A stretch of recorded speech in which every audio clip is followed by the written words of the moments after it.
I like your new hair color, Lisa. It's very pretty. Thank you.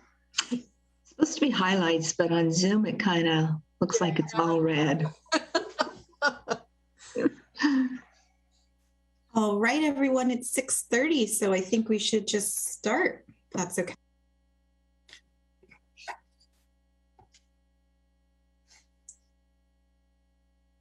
Wonderful, great. So good evening, everyone. Welcome to the City Council regular meeting of November 9th, 2021. I'm going to read the usual announcement as required. This meeting will be conducted in accordance with the City of Mountain View City Council Resolution number 18613, in accordance with Assembly Bill 361.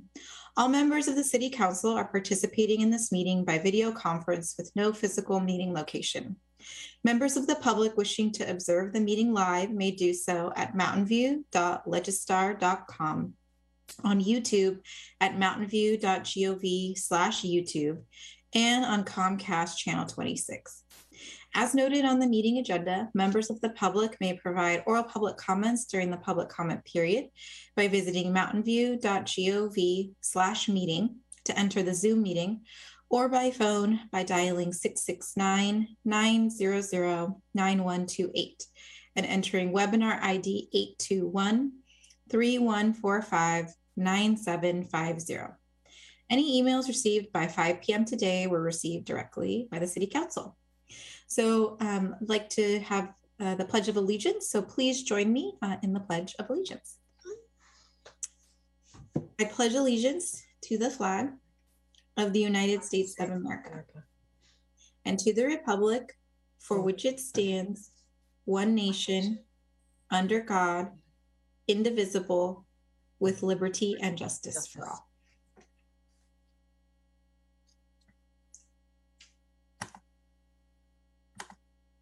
Great. So we'll move on to item 2, which is roll call. The city clerk will take attendance by roll call. Councilmember Abekoga. Here. Councilmember Hicks. Here. Councilmember Lieber. Here. Councilmember Matichek. Here. Councilmember Showalter. Here. Vice Mayor Ramirez. Here. And Mayor Kamei. Here. Thank you. Great, thank you. So we'll move on to item 3, which is our presentations. We'll now take public comment for all of the presentation items, of which we have, I believe, 3. Would any member of the public on the line like to provide public comment on the presentation items listed on the agenda? If so, please click the raise hand button in Zoom or press *9 on your phone, and we'll display a 2-minute timer.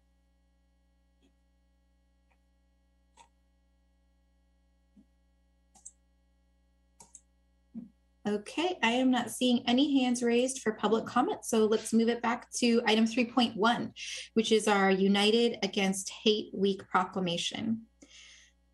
Patrice O'Neill, CEO and Executive Director of Not in Our Town and the Working Group, joins us this evening to accept the proclamation. So I think as Patrice makes her way over, I'll talk a little bit more about this proclamation.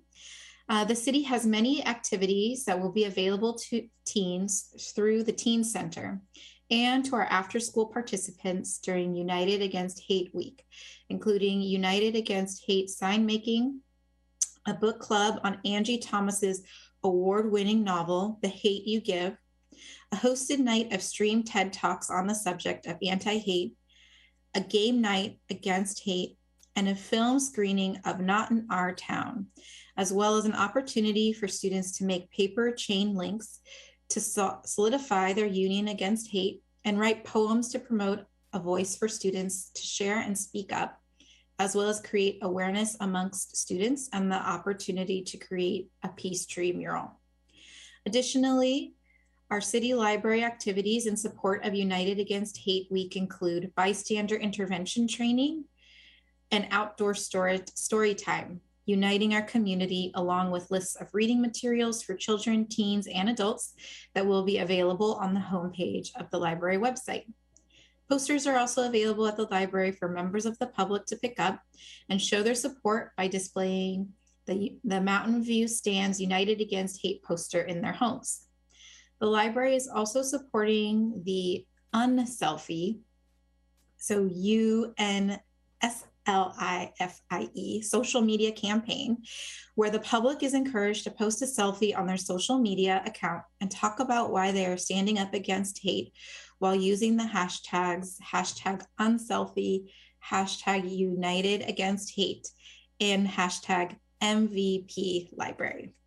A lot of good programs will be happening throughout the city, and I want to give a special thanks to our city staff for all the efforts that have gone on in this campaign.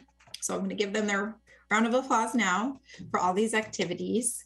And I know that cities throughout the Bay Area and throughout the country are also participating in the United Against Hate Week as well. And so I'll just read the proclamation. Whereas the United States is a nation of immigrants whose strength comes from its diversity, and the Constitution of the United States enshrines equality on all individuals, regardless of race, gender, orientation, religion, or political views.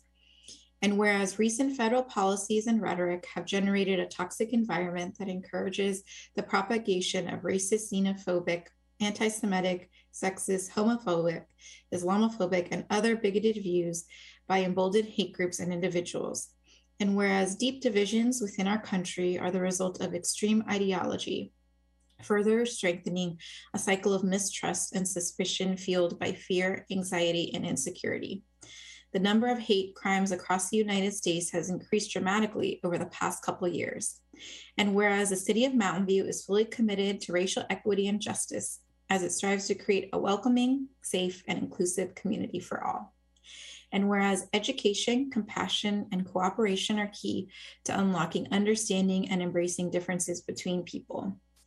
And whereas the city of Mountain View seeks to join other Bay Area, California, and communities across the country in United Against Hate Week as an important step in bridging divisions and strengthening our communities. Now, therefore, I, Ellen Kamei, Mayor of the City of Mountain View, along with my colleagues on the City Council, hereby proclaim the week of November 14th through the 20th, 2021, and each and every day beyond as United Against Hate Week. Hi, Patrice. How are you? Hello, Mayor Hello. Kamei. Would you like to say a few words? I would if you don't mind. Of course. We're so excited to be here tonight and to welcome Mountain View as once again, part of United Against Hate Week. For those of you who don't know, United Against Hate Week started with a poster campaign when white supremacists were marching in across the Bay Area in 2017, right after Charlottesville. So it started as a poster campaign in 13 cities. We're now quite a few years later, near 100 communities and organizations that are participating across the country. Tomorrow, I'm speaking to a group of women in Ukraine who are starting an event for United Against Hate Week there. So it is spread far and wide. It's very exciting to see. It's also a sobering moment. I just returned from an Eradicate Hate Summit, the first ever in Pittsburgh, a gathering of 100 global leaders, many from your community who represent some of the tech companies trying to grapple with this global rise in hate and the threat that we are facing. I think it was sobering. I think when we talk about hate, we have to remember the dangers that we're facing and the threat to our neighbors that we've seen so starkly here, particularly after the pandemic and the rise in anti-Asian hate across the Bay Area and around the country. I guess what was really inspiring about this event was that it was focused on solutions. We can do something about it, and we see United Against Hate Week as such a vital part. And it's exciting to speak to you here in Mountain View because you are a center of solutions and a community that has so much capacity for helping to change the world. And so we're excited to see what you do next in Mountain View and grateful that you are inviting and engaging your community to be part of this. So thank you so much. And we look forward to spreading and sharing the actions from your town. Great, thank you. And Patrice, just want to also ask if people are looking for more information, do you have any resources you want to point folks to? Please go to unitedagainsthateweek.org. You'll find an action kit with 20 things you can do in your town. You'll find a way to get free films. Not in Our Town is offering free films for people to screen throughout this week. So if you want to just have a screening with your neighbors or your family, you can do that. Or at your local community group or faith organization. So there are many ideas. There are poetry slams happening all over the Bay Area. It's really nice to see the youth events that you're hosting there, and the engagement of libraries across the Bay Area. So many things that you can do. You can find that on United Against Hate Week under the Get Involved section, unitedagainsthateweek.org. And thanks for becoming involved. Please, if you're going to do something, put it on the calendar so we can alert people in your town to actions that are happening there. Perfect. Great. Thank you. Thank you very much.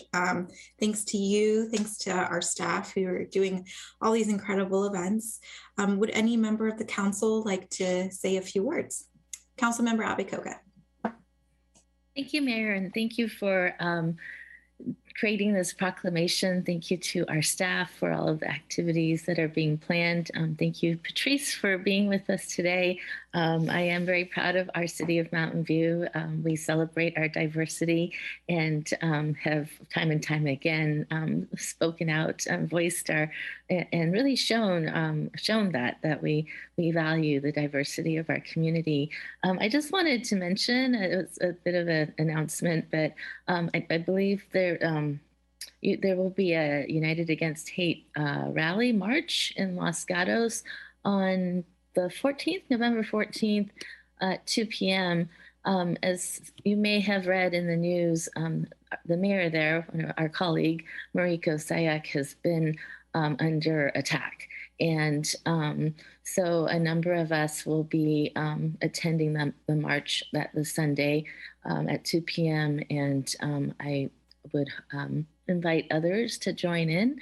It's unfortunate that a town close to us is going through this in a pretty severe way. My heart goes out to Mayor Sayak, and I stand with her.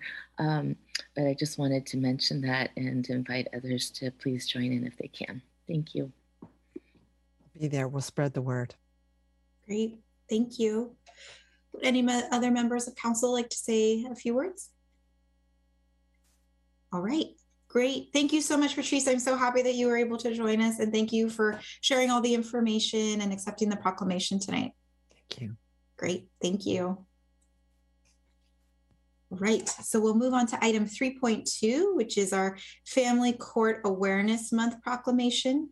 And Tina Swinton, founder and CEO of One Mom's Battle, joins us this evening to accept the proclamation.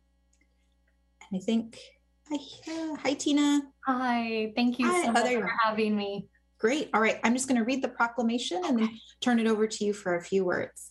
So the proclamation states, whereas the mission at One Mom's Battle and the Family Court Awareness Month Committee is to increase awareness on the importance of a family court system that prioritizes child safety and acts in the best interests of children.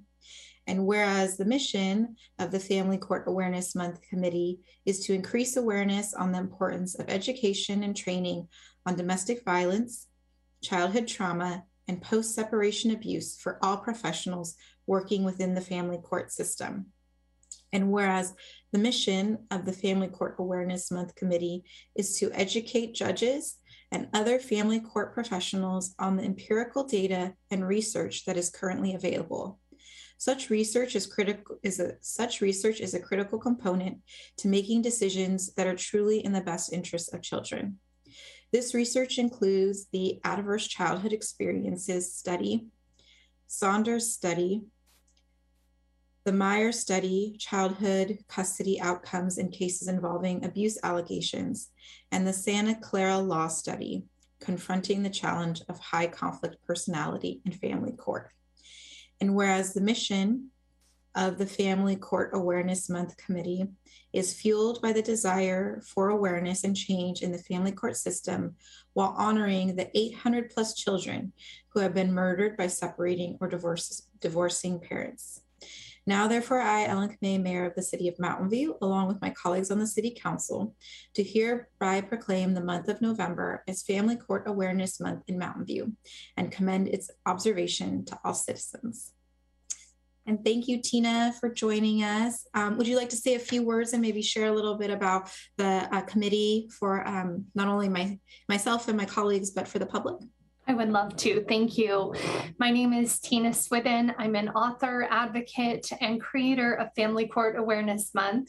We are only in our second year, and we have received support from over 200 cities, counties, and 7 different states in the US. And so we've made a huge amount of progress in our second year. I personally entered the family court system 12 years ago, believing that child safety would be a priority. It just seems like common sense, but sadly, that is not what's happening in our family court system. It's a place where parental rights trump a child's rights to safety. My children are safe, and in our final proceedings, my ex-husband was labeled as an abuser.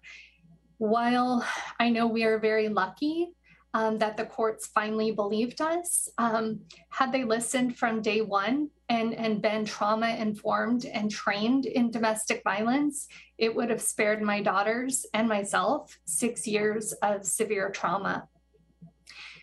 Nobody wants to be validated in that way in family court because it comes at a great cost. And we know that domestic violence is about power and control, and that need for power and control doesn't just go away when the relationship ends. It transitions into the family court system where the children become the pawns because the abuser knows that's the #1 way to hurt the healthy parent. It's really important for us to recognize and honor the children who have lost their lives due to family court failures. To date, there are 111 known cases where the protective parent told the court that the other person was unsafe and they were ultimately failed. Our kids' lives are dependent on the courts becoming educated on abuse. And I wanted to dedicate this proclamation to Catherine Campbell, who's a resident here in your city of Mountain View. She's with California Protective Parents Association, and she is a fierce advocate for children and does just amazing work. We do believe that the first step towards change is creating awareness. So we are grateful to Mountain View for standing with us to recognize the importance of a family court system that prioritizes child safety. So thank you. Great. Thank you so much, Tina. I really appreciate you joining us. Would any member of the council like to say a few words? Councilmember Hicks.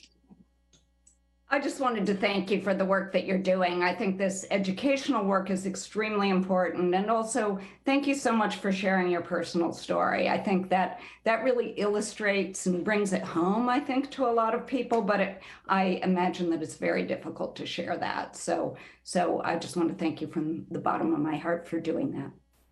Thank you. Thank you, Councilmember Hicks. Would anyone else like to say a few words? All right.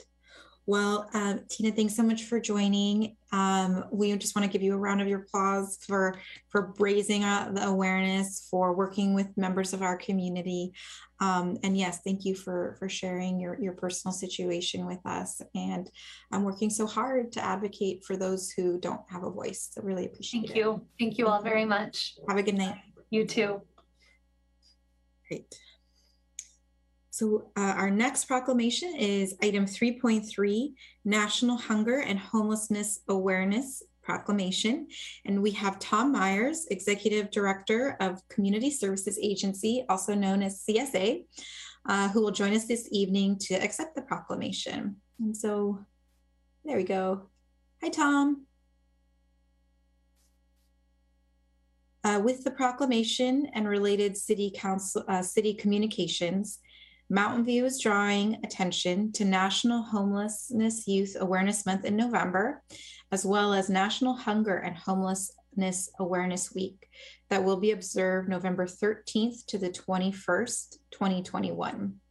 The city, along with the county, Santa Clara County, and community-based partners have achieved many accomplishments over the last 5 years in providing basic human services, a pathway to housing, and actual housing placements for the community.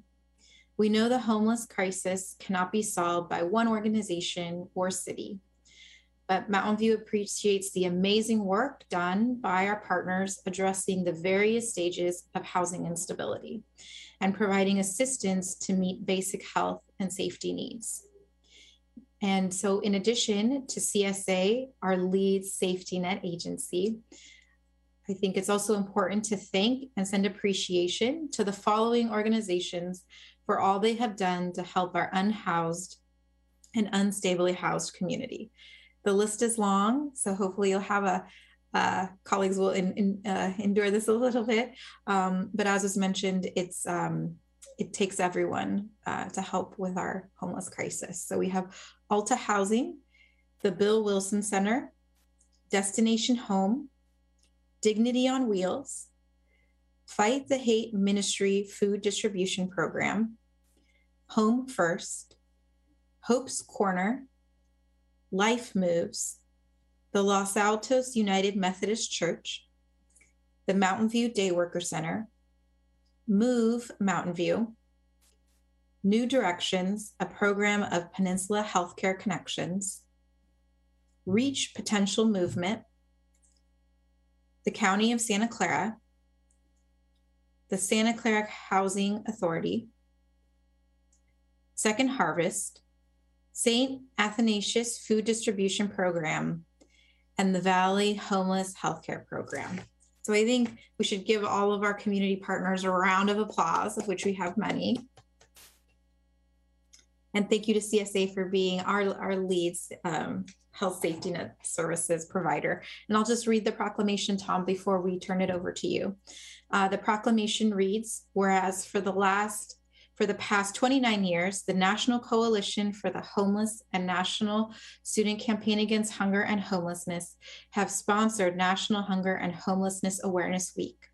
And whereas the purpose of this proclamation is to educate the public about the many reasons people are hungry and homeless, including the shortage of affordable housing for very low income residents, and to encourage and support for homeless assistance service providers, as well as community service opportunities for students and school service organizations.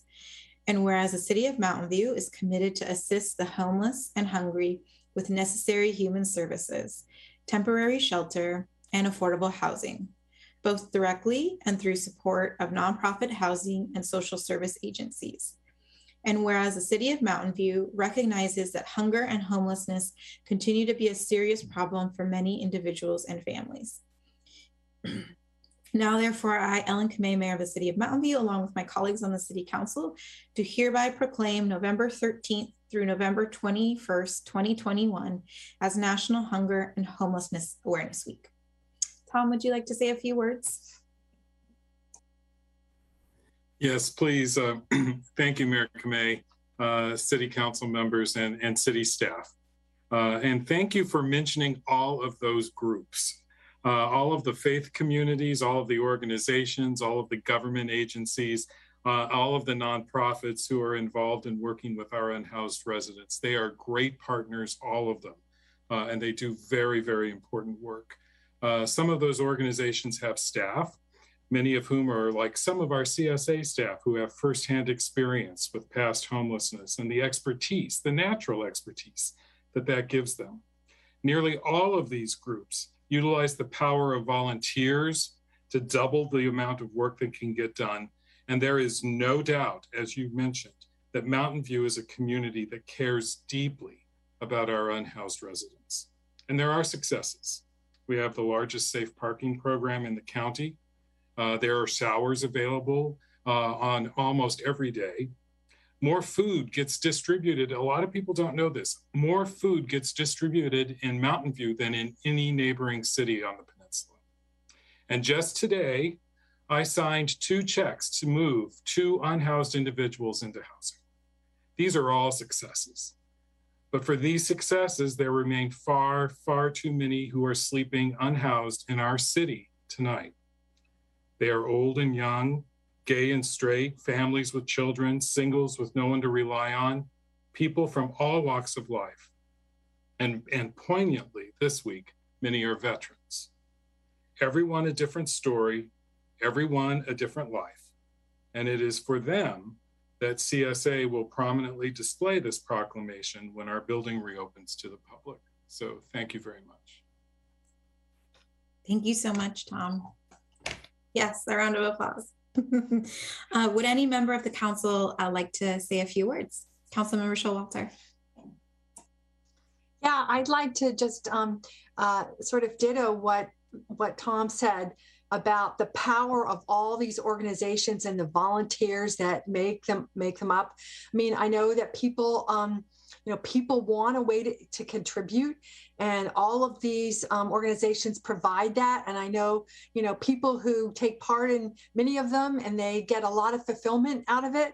And for those of us who have money to contribute, these are all great places to contribute. And it's it's very nice to be able to send our donations to something that's really going to help our neighbors. So anyway, thanks Tom for your leadership. It's inspiring.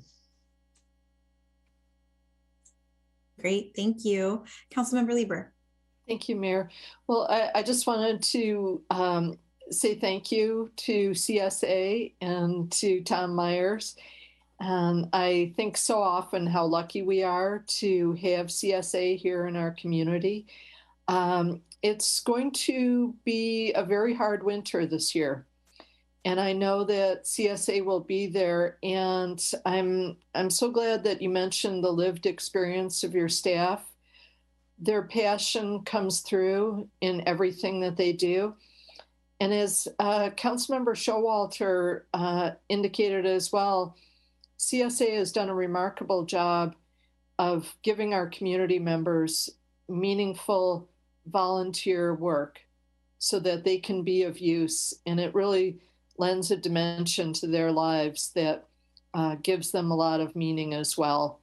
And I'm also thankful for all of the clients, because it takes a lot to come to CSA or to come to a service provider and to say that you need help.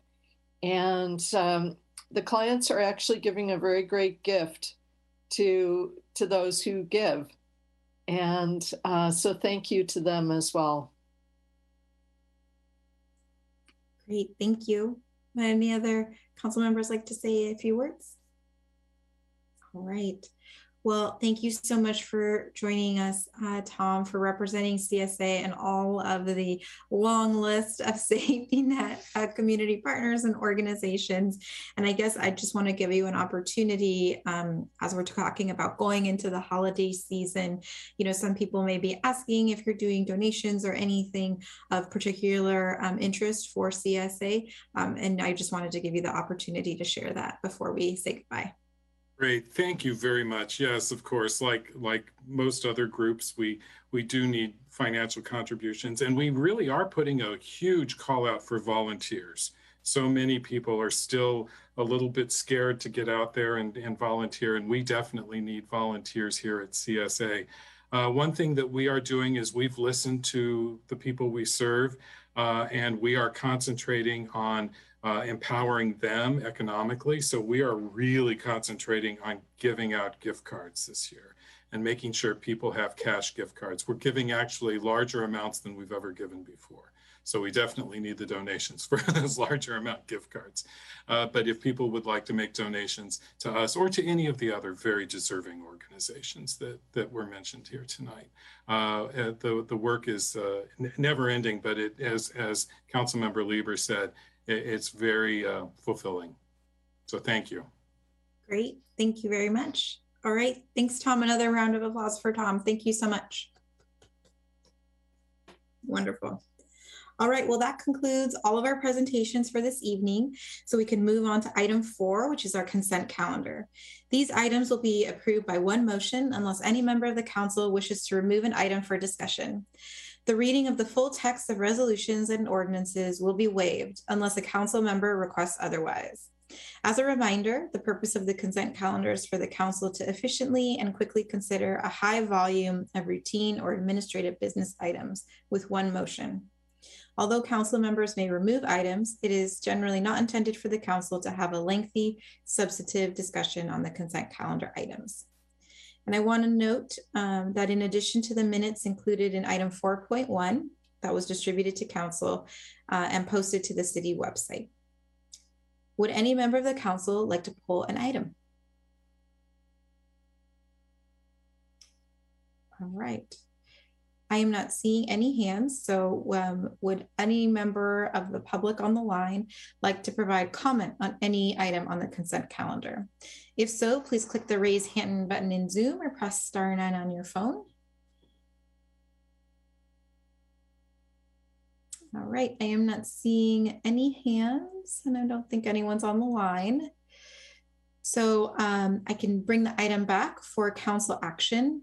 And note that a motion to approve the consent calendar should also include reading the title of the resolutions attached to item 4.2. Councilmember Showalter. Yes, I move the consent calendar, and for item 4.2, we need to adopt a resolution of the City Council of the City of Mountain View authorizing the Economic Development Division to examine quarterly census of employment and wages industry and employment data for the City of Mountain View from the California State Employment Development Department for economic development purposes related to the economic vitality strategy, and authorizing the city manager or designee to negotiate, execute, and administer an agreement with the State of California Employment Development Department. Great, thank you. So we have a motion by Councilmember Showalter. Councilmember Matichak. I'll second the motion. Great, and a second by Councilmember Matichak. So shall we have a roll call vote? Wonderful, yeah. Thank you. Councilmember Showalter? Yes. Councilmember Matichak? Yes. Councilmember Abe-Koga? Aye. Councilmember Hicks? Yes. Councilmember Lieber? Aye. Vice Mayor Ramirez? Yes. Mayor Kamei? Yes. Motion carries unanimously. Great, thank you. So we'll move to item 5, which is oral communications. This portion of the meeting is reserved for persons wishing to address the council on any matter not on the agenda. Speakers are allowed to speak on any topic for up to 3 minutes during this section. State law prohibits the council from acting on any non-agenda items. Would any member of the public on the line like to provide comment on this issue? If so, please click the raise hand button in Zoom or press *9 on your phone, and we'll display a 3-minute timer. And I see a few hands. So we'll just wait for the timer and then we'll call on you. Wonderful. Bruce Carney.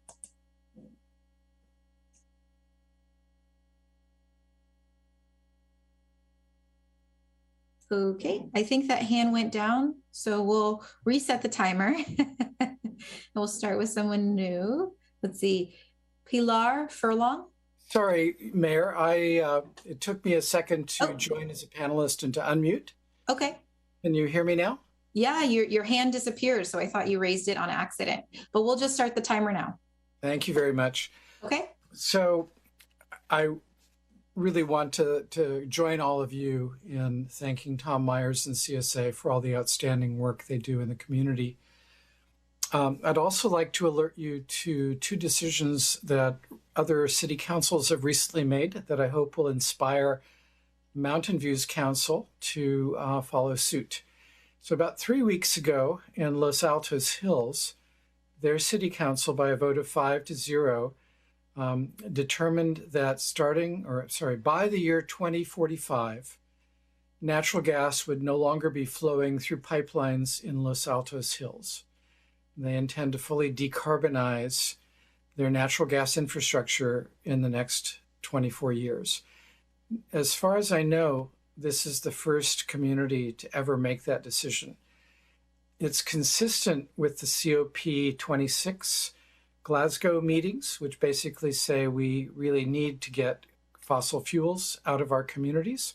And so I really applaud what Los Altos Hills did and hope that Mountain View's Environmental Sustainability Subcommittee, which will be meeting on December 1st for the first time in 2 years, will consider whether Mountain View can do as wonderful a bold thing as Los Altos Hills has done. The second council action took place in San Jose yesterday. Their council decided that San Jose would be carbon neutral by 2030. This is very bold and contrasts with Mountain View's carbon neutral by 2045 plan. So again, Mountain View, which has long been seen as one of the most environmentally forward communities, is seeing other communities moving past it. And I hope that the Council Sustainability Subcommittee will consider whether we can make equally bold commitments. Those are the only two things I wanted to bring to your attention. Thank you very much for the opportunity. Great, thank you. Okay, Pilar Furlong. Great, good evening. Can you hear me? Yes, we hear you. Perfect. So good evening. My name is Pilar Furlong, and I'm the Chief Community Resources Officer for Bill Wilson Center. So we're a local nonprofit here in Santa Clara County that's working to end youth and family homelessness. But I'm here this evening just to let the community know that November is Runaway and Homeless Youth Prevention Month. So this is a nationwide campaign spearheaded each November to increase awareness about homelessness among youth and young adults in our community and to spotlight the resources available for youth in crisis. This is especially critical in Santa Clara County because despite being a technology hub, our county now has the 4th highest population of homeless individuals in the entire nation and the highest rate of unaccompanied homeless youth. So did you know over at San Jose State University alone, they had about 4,000 homeless students, and with Black students and first-generation students being the worst impacted. The longer a person is homeless, the longer it takes and the costlier it is to help them transition into permanent housing. Lacking adequate employment and skills for independent living increases the likelihood that homeless youth will become chronically homeless adults as well. Bill Wilson Center has been serving homeless youth and young parent families in Santa Clara County for over 45 years. The homeless clients we serve typically range from children as young as 11 who've run away from home to older youth and young adults between the ages of 18 to 24, some of whom may even have children. Our goal is to provide an integrated system of care that will help our homeless youth clients attain stable housing, either through family reunification or through economic self-sufficiency. This means that we not only offer immediate shelter, but other supportive services as well. We do health care, mental health, job training, financial literacy, parenting classes, etc. In Mountain View, Bill Wilson Center is partnering with the local high schools to assist families who are homeless or on the brink of becoming homeless to obtain or maintain housing. By helping families find stability, youth are more likely to improve school attendance and achieve higher academic success. So if you'd like to know more about our agency and the work we're doing in the community to end youth homelessness, you can visit our website at billwilsoncenter.org. And if you know of a young person who is homeless, please refer them to us. We accept clients from all over the county, and our staff are trained to treat youth with respect and empathy as we put them on the road to self-sufficiency. Thank you. Great, thank you. And we just recognized in our presentations National Hunger and Homelessness Awareness Proclamation. So thanks, Pilar, for joining us. Next up is Albert Jeans. Hi, Albert, do you have a presentation we need to queue up? Yeah, I have a couple of slides, but I can start right now while Heather's getting that started. Okay. So I'll start my own timer. Good Okay. evening, Mayor Kamei and council members. I'm Albert Jeans, longtime resident of Sterling Estates in Mountain View. Tonight, I would like to draw your attention to a rapidly deteriorating situation near my neighborhood. The western part of Terabell Avenue has always been the envy of those of us who live east of Shoreline Boulevard because no street parking is allowed there from 2 a.m. to 6 a.m. And they have signs up there. That's how it's always been. This has kept this street in a light industrial zone safe and clean for as long as I can remember. However, 3 weeks ago, 2 oversized vehicles parked there, one of which was not motorized. I reported this to Ask Mountain View, but have not received a response yet. And here you can see the copy of that from the city's website. Today, I just went out there this afternoon. There are 8 oversized vehicles parked there, including a gravel haul trailer, camping trailers, and RVs. Clearly, the lack of parking enforcement has encouraged more vehicles to park there, and the situation will only get worse as word gets out and parking on narrow streets becomes more restricted. By the way, this street is more than 40 feet wide, so it's not a narrow street, but it does have these no overnight parking signs. Therefore, I urge the city to promptly address this problem before it gets totally out of control. By the way, on my way to this West Terabella, I rode my bike on East Terabella and counted 24 oversized vehicles parked there. So thank you for listening, and I hope we can do something about this. Thank you. Next is Jim.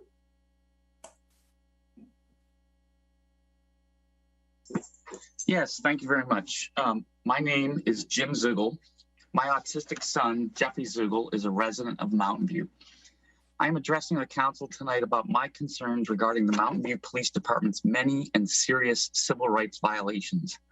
I will not attempt to cite all of the cases, but I want to highlight the following. On January 28th, 2019, Mountain View Police invaded the home of Mountain View residents based upon a patently baseless suspicion of child molestation and demanded that the police be allowed to have a paramedic inspect the 6-year-old child's vagina in their home. This city chose to settle the Lothar case for $600,000 approximately 90 days after it was filed. This strongly suggests that the allegations were meritorious and true. In another case, an attorney was arrested by the Mountain View Police on January 24th, 2017 for a purported lewd and lascivious act on a child. He was forced to submit a blood sample, strip searched, and subjected to a night in the county jail. This was all due to false allegations of child molestation and an inadequate investigation by Mountain View Police. In the course of only 3 2/3 years, the city of Mountain View racked up 3 major civil rights violations related to inadequate investigations by Mountain View Police Department of alleged child sexual abuse. These cases have cost the city tremendously, both in terms of actual legal costs and settlements, but also moral standing and prestige. The residents of Mountain View deserve better, and they deserve and should expect concrete actions from this council to know what they and their police department are doing to correct things. I am here tonight because I fear for my autistic son's safety and welfare. My son was extremely upset by the invasion of my home 6.5 years ago. For years, he spontaneously said, "Police bad." Furthermore, we all know of cases in which autistic, developmentally delayed, and intellectually disabled youth have been brutalized or even killed by police. I do not want this happening in my son's town, and I expect this city council to take meaningful and constructive actions to fix the MVPD and right the wrongs done by the Mountain View Police Department. Thank you for your time and your consideration.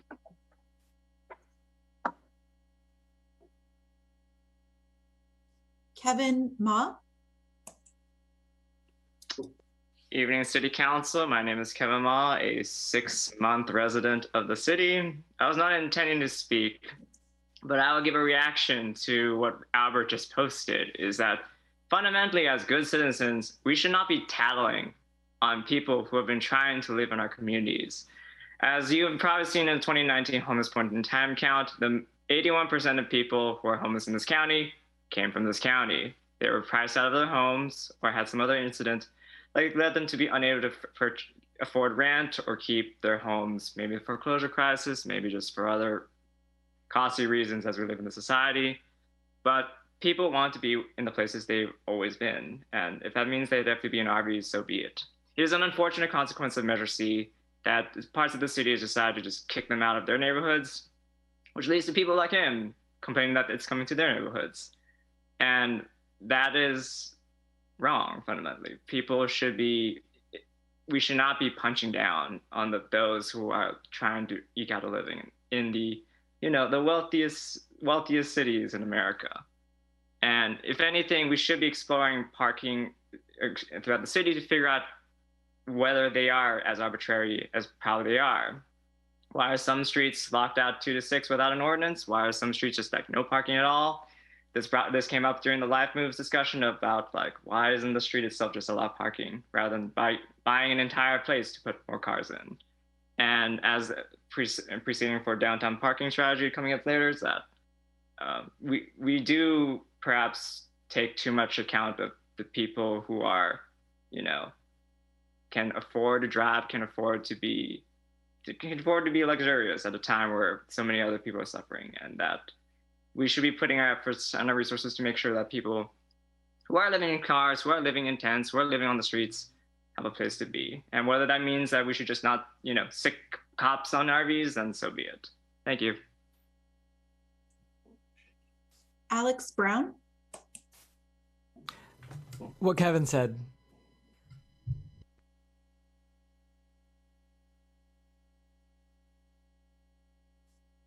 Okay. All right. That concludes public comment. So we can move back to item 6, which is a public hearing. The first item up is item 6.1, our food serviceware ordinance. Solid Waste Program Analyst Aaron Brewster will present the report. Solid Waste Program Manager Jennifer Cutter and Public Works Director Don Cameron will also be available for questions. And I see Aaron is over.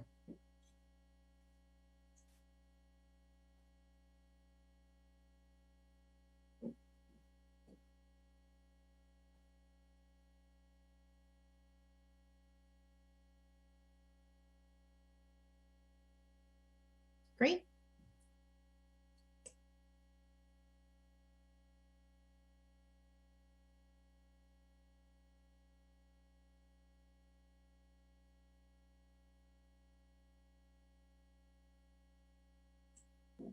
Your screen is up, Aaron, but if you're talking, I don't hear you.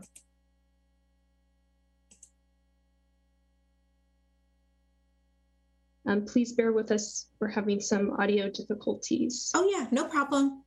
Just wanted to let her know just in case. People always ask me if we can hear them, so just wanted to know.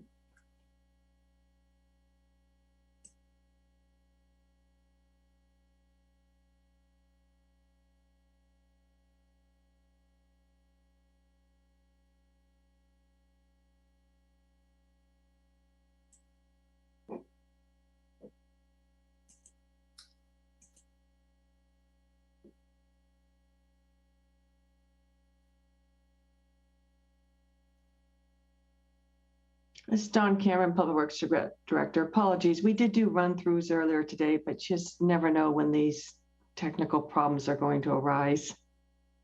No, definitely. So it looks like Aaron's reconnecting right now. Okay, no problem.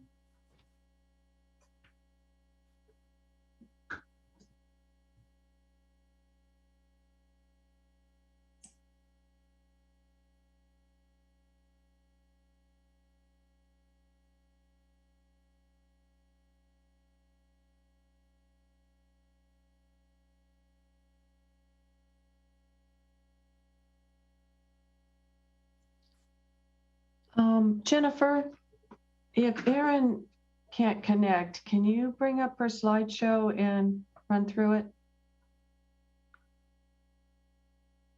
You're on mute.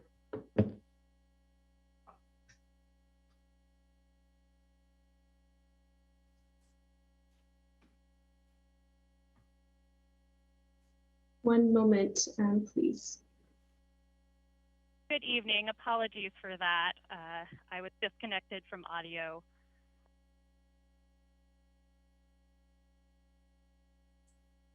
No problem.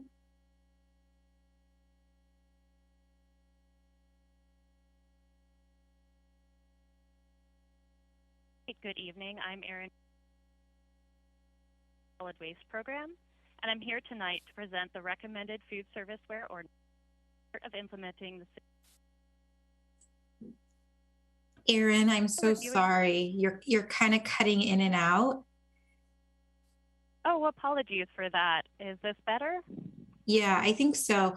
And maybe I don't know about colleagues, but you sound a little faint. Like we can hear you. I don't know if there's a way to maybe turn up your volume. Sure. So I will speak right into the microphone. Oh, perfect. Much better. Much better. I see heads nodding. So go ahead. Okay, fantastic. Before reviewing the ordinance, I want to emphasize the three main reasons for regulating disposable foodware. First is to reduce landfill waste from single-use plastics. Nearly all single-use plastic foodware is not recyclable in Mountain View's program or elsewhere. Compostable plastics are not accepted in the city's composting program since they do not break down enough at the processing facility. Second is to protect the health of our community members from harmful additives in plastic and fiber-based foodware. The third goal is to reduce plastic pollution in waterways and the ocean. Single-use food and beverage packaging is 2/3 of all litter in the Bay Area and poses a risk to wildlife, especially birds and marine animals. The City Council has already taken several actions to address the environmental and health impacts of disposable foodware, beginning with the city's ban on the use or sale of polystyrene foam foodware in 2014. Since then, Council approved the Zero Waste Policy and Zero Waste Plan, which provide direction on further reducing the use of disposable foodware, especially plastic. The Zero Waste Plan includes 2 phases of foodware packaging reduction, and the recommended ordinance implements some Phase 1 measures. Separate phases allow time for the development of infrastructure to support reusable foodware and avoids overburdening businesses. The state also recently adopted 2 new laws regulating disposable foodware that cover other Phase 1 measures in the Zero Waste Plan. AB 1276 requires food facilities to provide single-use foodware accessories only upon consumer request. Because this is now state law, these provisions are not in our recommended ordinance. The law becomes effective in Mountain View and statewide beginning in 2022. Local jurisdictions will be required to enforce these restrictions. The second law, AB 1200, banned the sale and distribution of food packaging containing per- and polyfluoroalkyl substances, or PFAS, starting in 2023. PFAS are toxic substances commonly added to foodware to improve water and grease resistance. PFAS are harmful to human health, and these so-called forever chemicals are very persistent in our bodies and the environment. With that context, these are the new recommended regulations.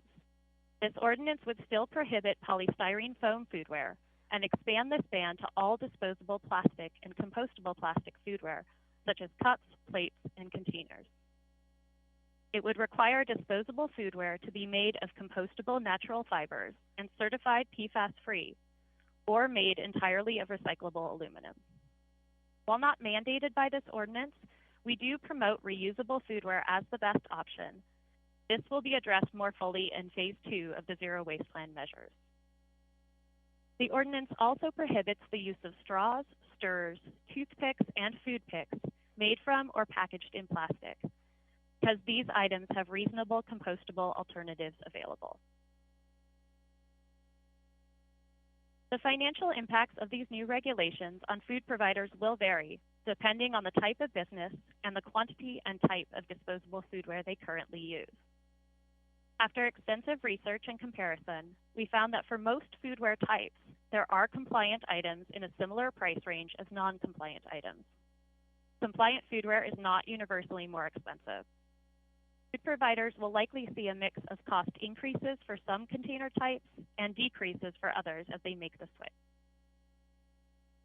There are potential cost savings by providing accessories only upon request for businesses that do not already have this practice. As shown here, businesses can further reduce the amount of disposable items used by switching to reusable foodware for dine-in service, resulting in ongoing cost savings.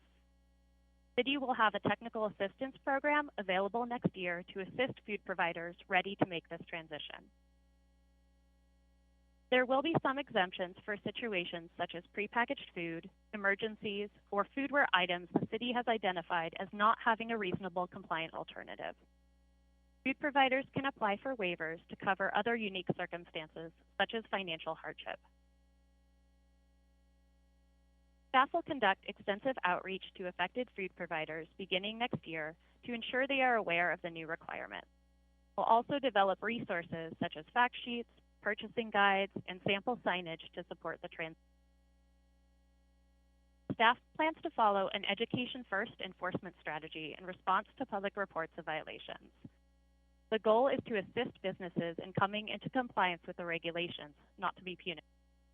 This has been a successful approach to enforcing the existing foam foodware regulations and the reusable bag ordinance. Staff received public comments requesting to include single-use plastic bags in our foodware ordinance. However, these items are regulated separately through the city's reusable bag ordinance and state law. So the existing restrictions do not apply to restaurants or certain other food providers. The city can expand regulation of plastic bags in areas not covered by state law, but the zero waste plan does not currently include addressing these gaps. Therefore, we are seeking direction from council to consider adding this item to our existing work plan, which calls for an analysis of other potential amendments to the reusable bag ordinance, such as adjusting the bag fee.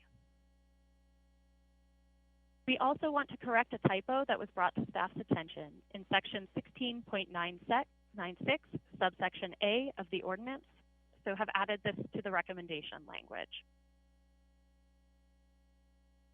That brings us to our recommendations, which are to introduce the recommended food serviceware ordinance with revised language to correct a typographical error and set the second reading for December 14th, and direct staff to explore an amendment to the reusable bag ordinance to regulate the distribution of single-use plastic bags by restaurants and other food providers. With that, I am happy to answer any questions you may have.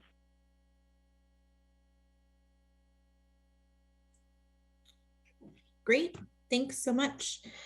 Does any member of the council have any questions?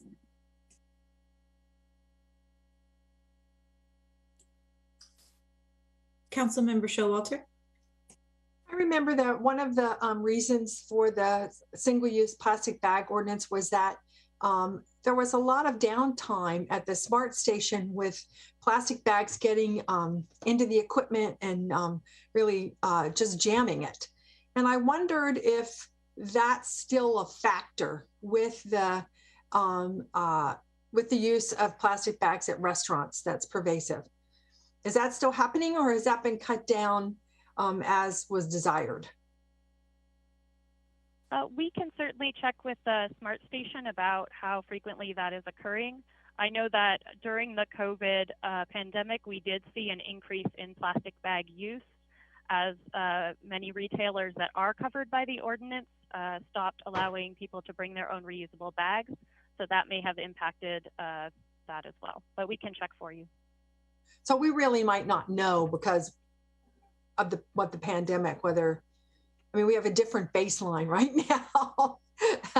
Anyway, I was just gonna also offer that I know at the water district where I worked when the plastic bag ban went into effect, it made an immediate difference in our waterways. The amount of trash that was found there that had been plastic bags before just went practically to zero. It was really quite beneficial. So I just wanted to share the fact, you know, that the ban had worked. It did, you know, in cleaning up the waterways, which was one of the desires. It did that. Great, thank you. Any other questions from council members? All right, I am not seeing any, so I'll move on to public comment. Would any member of the public on the line like to provide comment on this item? If so, please click the raise hand button in Zoom or press *9 on your phone. We'll display a 2-minute timer. And we have one hand, Bruce Carney. I'm just waiting for the timer, Bruce, just a moment. There we go, go ahead. Thank you very much. I was the chair of the Environmental Sustainability Task Force back in 2017, 2018. We provided 36 recommendations to the City Council, and one of them was W9, adopt a citywide ban on single-use disposable plastic foodware. This recommendation from the city staff is very much in line with what the task force recommended, and I hope that you will endorse it. Just 10 days ago, I was part of a cleanup group sponsored by the Mountain View Rotary along the Stevens Creek Trail. My wife and I spent probably 25 minutes picking up plastic foodware and other plastic items from a homeless encampment just off the Stevens Creek Trail near Middlefield Road. So much styrofoam, so much plastic. I'm really hoping that we'll, create a future where that doesn't need to be done. I just want to read one paragraph from the Sustainability Task Force's description of this problem. Plastic pollution and climate change are parallel global emergencies. For our society to move away from reliance on fossil fuels and reduce the greenhouse gas emissions associated with them, we must also reduce our production and consumption of plastic products. Market research shows that the use of single-use disposable plastic items is increasing. These convenience items all generate GHGs during production, manufacture, transport, and ultimately disposal. Millions of tons of plastics are now contaminating our oceans and threatening wildlife. Let's take the very sensible action in 2021 to stop this. Thank you very much. Great, thank you. Next is Kevin Ma. Hello again. I'd like to echo all what Bruce just said. To give some personal background, I'm with the Unitarian University of Palo Alto, which has proposed a plastic policy to try to get rid of, single-use plastics. But we found that to be incredibly difficult in the area just because, COVID notwithstanding, everything, if not mandated, is just going to be plastics. So it is at the time where it has become public policy via ordinances like this so that we can create a world we don't see plastic bags in our streets or in our oceans and ensure that, what we actually create does eventually get back into, the renewable economy we're looking for, not just thrown into another landfill. Thank you. Hey, I don't see any other hands to raise, so I'll bring this item back for council deliberation and action, and note that a motion to approve the recommendation should also include reading the title of the ordinance that's being introduced. Councilmember Hicks. So I'm strongly in support of this ordinance and I think for two reasons. One are the sustainability reasons that Bruce Carney detailed much better than I can, so I won't repeat them. But the other one that staff also recognized and that I thought I'd add a little detail to is the health reasons. When I recently took nutrition classes for cancer therapy, they emphasized how bad plastics are and plastic containers are for one's health. And I really hadn't known the extent of it before. So I hope that in the education we do around, I hope this ordinance passes, and that in the education we do around it, we emphasize both the health of the planet and the health of the people, of ourselves involved. I know different people are motivated by different things. So I think putting both of those together should be very motivating. And then I was just going to add that one of the things that staff talked about was the financial impacts to restaurants. And I would really like to encourage our outreach to be in part positive in nature, because I know I am much less likely to order out because of the amount of plastics that collects around my house and that I eat off of and feel is unhealthy. And when I talk to friends and neighbors, they feel the same way. So I think, you know, advertising yourself, I'm hoping that restaurants will see this as a positive thing and will, you know, maybe even embrace it earlier than they have to, because I think an additional financial impact may be that they get more customers. So with that, I would be willing to make a motion to move this ordinance forward. Although I would like, since I think it's a very important thing, I would like to hear comments from other council members as well. So to clarify, Councilmember Hicks, are you making a motion or are you not making? Yes, I'll make a motion for both staff recommendations. You would just need to go ahead. Right. You just need to read the title of the ordinance and then the staff recommendation for the reusable bag, but you do need to read the title. Can you put the title up? Was it in the presentation? I am paper challenged and screen challenged at this point. Yes, I can bring that slide back up. Thank you.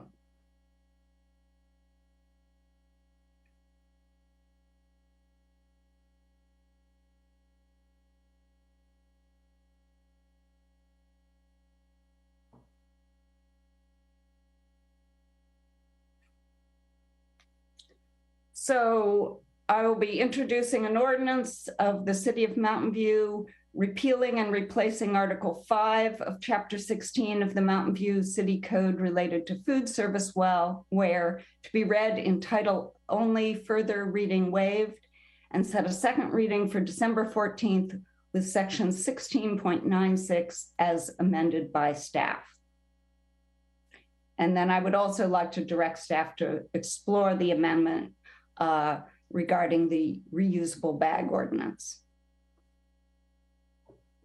Great, thank you. So we have a motion by Councilmember Hicks. Councilmember Abikoga? Second the motion. Great, so we have a motion by Councilmember Hicks, seconded by Councilmember Abikoga, and we'll just do a roll call vote. Councilmember Hicks? Yes. Councilmember Abikoga? Aye. Councilmember Lieber? Aye. Councilmember Matichak? Yes. Councilmember Showalter? An enthusiastic yes. Vice Mayor Ramirez? Yes. And Mayor Kamei? Yes. Motion carries unanimously. Great, thank you. So we'll move on to item 6.2, which is our mandatory organic waste disposal reduction ordinance. And we'll have a solid waste program manager, Jennifer Cutter, will present the report. Assistant Public Works Director, Damian Skinner, and Public Works Director, Don Cameron, will also be available for questions. Go ahead, Jennifer, you can take it away. Thank you so much, Madam Mayor. Good evening, I'm Jennifer Cutter, the city's solid waste program manager. And tonight I'm presenting the mandatory organic waste disposal reduction ordinance to comply with Senate Bill 1383. The goal of SB 1383 is to reduce other pollutants that result from landfilling organic material, such as food scraps and yard trimmings that contribute to climate change. These materials are the third largest source of methane in the state, a greenhouse gas 84 times more potent than carbon dioxide. This landmark solid waste legislation establishes statewide targets to reduce the landfilling of organic waste by 75% from 2014 levels and divert at least 20% of currently disposed edible food to food recovery organizations by 2025. In anticipation of SB 1383, the city's zero waste plan and new hauler collection services agreement with Recology include measures to help meet these requirements. SB 1383 mandates all jurisdictions to adopt an enforcement ordinance by January 1st, 2022, and implement additional measures to comply with the new law. The ordinance is based on model language provided by the state regulatory agency, CalRecycle. It places requirements on many community stakeholders that are shown here. Separate from the ordinance, there are other provisions the city must meet, such as providing organic waste collection services. I'll start with an overview of the ordinance requirements for stakeholders and then discuss the city's responsibilities. The ordinance requires all single-family and multifamily properties to use the city's organics service and properly sort to keep trash out of the compost. Multifamily property owners or managers must distribute organics program information to their tenants, and the city will help by providing them with educational resources. Like residents, all commercial businesses must use the city's organic service and properly sort. They must provide employee training, feedback, and monitor compliance. To reduce food waste and food insecurity, SB 1383 aims to redistribute surplus edible food that would otherwise be disposed to feed those in need. There are 2 tiers of edible food generators shown in this illustration. Tier 1 includes large generators such as grocery stores and food distributors, and they must begin donating edible food in 2022. Tier 2 generators, which aren't regulated until 2024, includes restaurants, hotels, and large venues. These entities must recover the maximum amount of surplus edible food to feed people and have contracts with food recovery organizations such as local food banks. Moving on to the city's requirements under SB 1383, the city must provide organics collection and processing. Mountain View is already well positioned to meet this requirement, since we now have organics collection programs available for all single-family, multifamily, and commercial properties. We will continue to recruit the remaining multifamily and businesses with no organic service to help get them into compliance with SB 1383. The law also mandates consistent statewide collection container colors of blue for recycling and green for organics. Container replacements to meet this requirement are already underway. Starting in 2022, the city must procure organic waste products and recycled content paper. Examples of organic waste products include compost, mulch, or renewable natural gas. Mountain View's population-based procurement target set by CalRecycle is over 6,500 tons of organic waste annually, which is significantly more than the city's current compost and mulch purchases. Most cities are not yet sure how to meet this requirement. Staff is researching all options, including resident compost giveaway events and potential regional partnerships. For recycled content paper products, the city has an existing policy that directs employees to purchase recycled content products when feasible in alignment with this new state law. The city or its designee must establish an edible food recovery program, conduct business outreach, document food recovery activities, and report to the state. The city is participating in a regional approach led by Santa Clara County to provide consistency for edible food generators and food recovery organizations across jurisdictional boundaries. Mountain View is using the countywide edible food recovery model ordinance as a basis for this part of the mandatory organics ordinance. In 2022 and 2023, the city and Recology will distribute educational resources to help businesses and residents and other stakeholders to understand the new requirements and provide technical support for compliance. Starting in 2024, The state directs the city to provide official warnings and then enforcement penalties to non-compliant entities. The city or its designee is required to conduct contamination monitoring through annual collection route audits and provide feedback to residents and businesses that have unacceptable materials in their containers. The new Recology Services Agreement includes a route auditor position that will help to fulfill this requirement. And this brings us to our staff recommendation, which is to introduce the mandatory organic waste disposal reduction ordinance and set the second reading for December 14th. Thank you. Great, thank you. Does any member of the council have a question? Councilmember Hicks. I just wanted a little more clarity on how the annual audits or any kind of inspection will proceed, because I've had questions both from people in apartments and people working for restaurants about how that's employees working for restaurants, not those in charge. So I'm wondering if I could have a little detail on how that will happen. Definitely.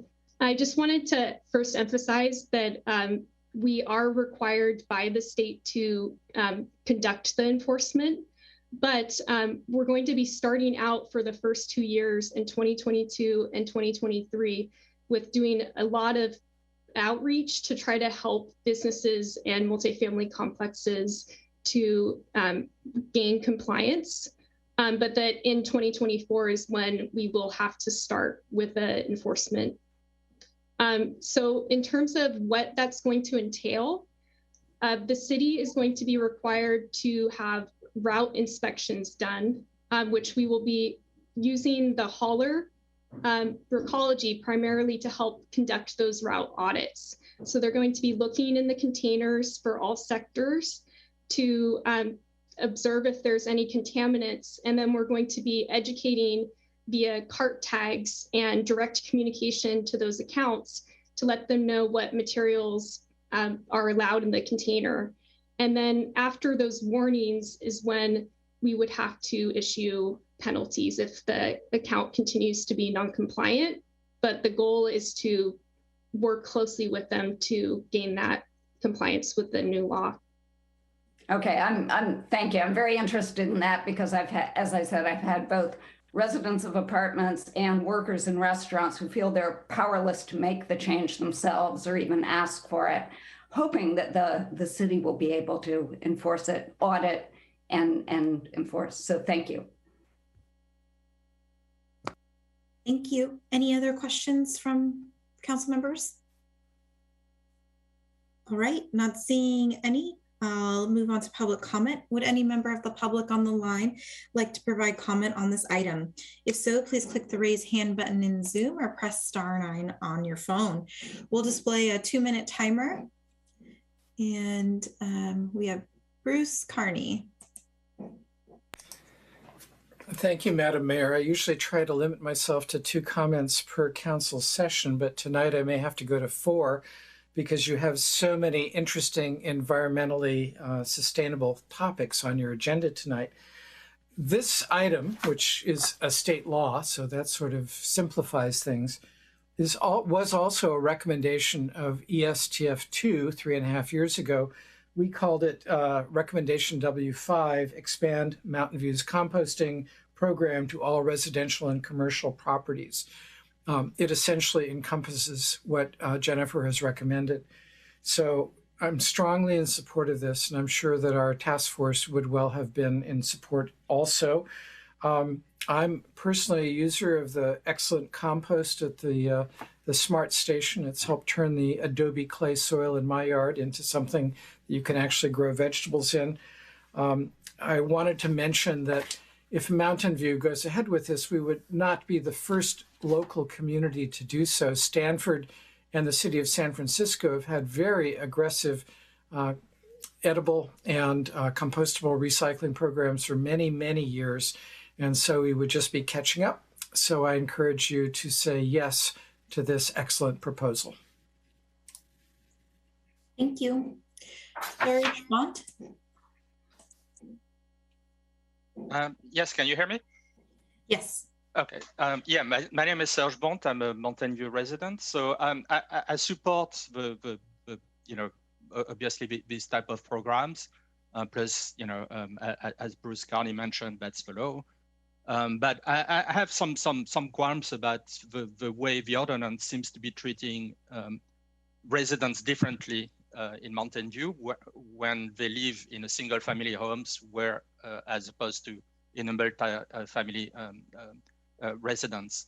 First, I think it's pretty clear, from my own experience that not too many people in multi-family residents have access to compost for a variety of reasons. So I think that needs to be more educations and more involvement from the city to make it accessible to all these residents.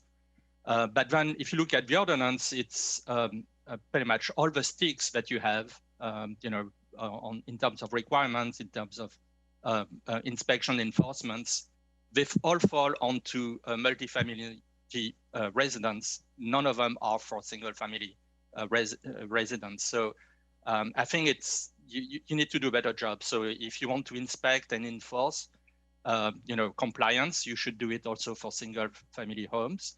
And there is also requirements to notify tenants, but it's only of the regulations, but it's only for multifamily units. Many single family homes are rented, either long terms or short term via Airbnb, and there should be a requirement to notify your tenants, even if it's just for a weekend on the Airbnb. Thank you. Great, thank you. That concludes public comment. So I'll bring the item back for council deliberation and action, and note that a motion to approve the item should also include reading the title of the ordinance being introduced.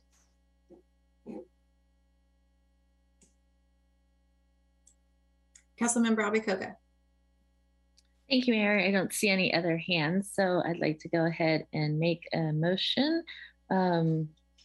to introduce an ordinance of the City of Mountain View adding Article 6 of Chapter 16 of the Mountain View City Code to mandate organic waste disposal reduction, to be read in title only, further reading waived, and set a second reading for December 14th, 2021. And thank you to staff for all of your hard work on this item. Thank you.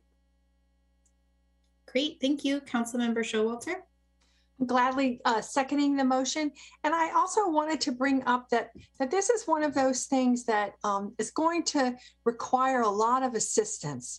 I mean, we're going to be converting, I think you said, Jennifer, you said there were 80 multifamily housing units now in the program, and there's something like 600 in our community. So that's a lot of apartment complexes that have to come on board.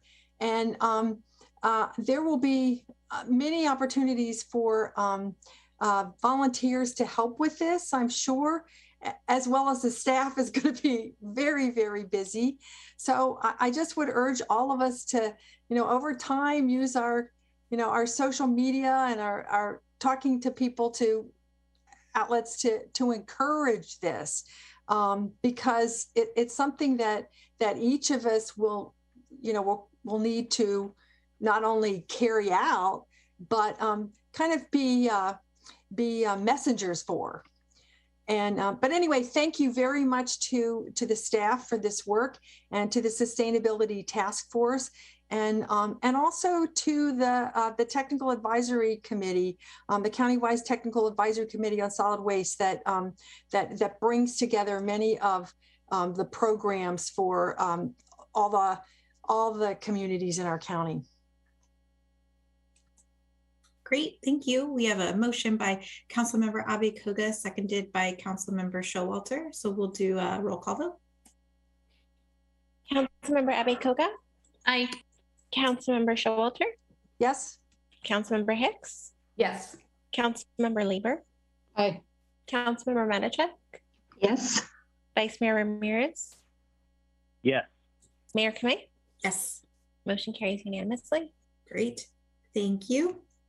Thanks, everyone. Thanks, staff. We'll move on to item 6.3, which are minor East Wisman precise plans P-41 and our zoning code amendments. Principal Planner Eric Anderson will present the report. Assistant City Manager and our Community Development Director, Archie Shrivastava, is available for questions.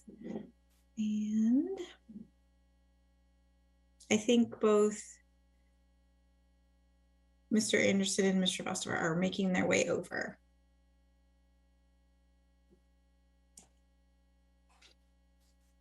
Thank you, Mayor Kamei. I made it. You can hear me, right? Good. Yes. Awesome. Okay.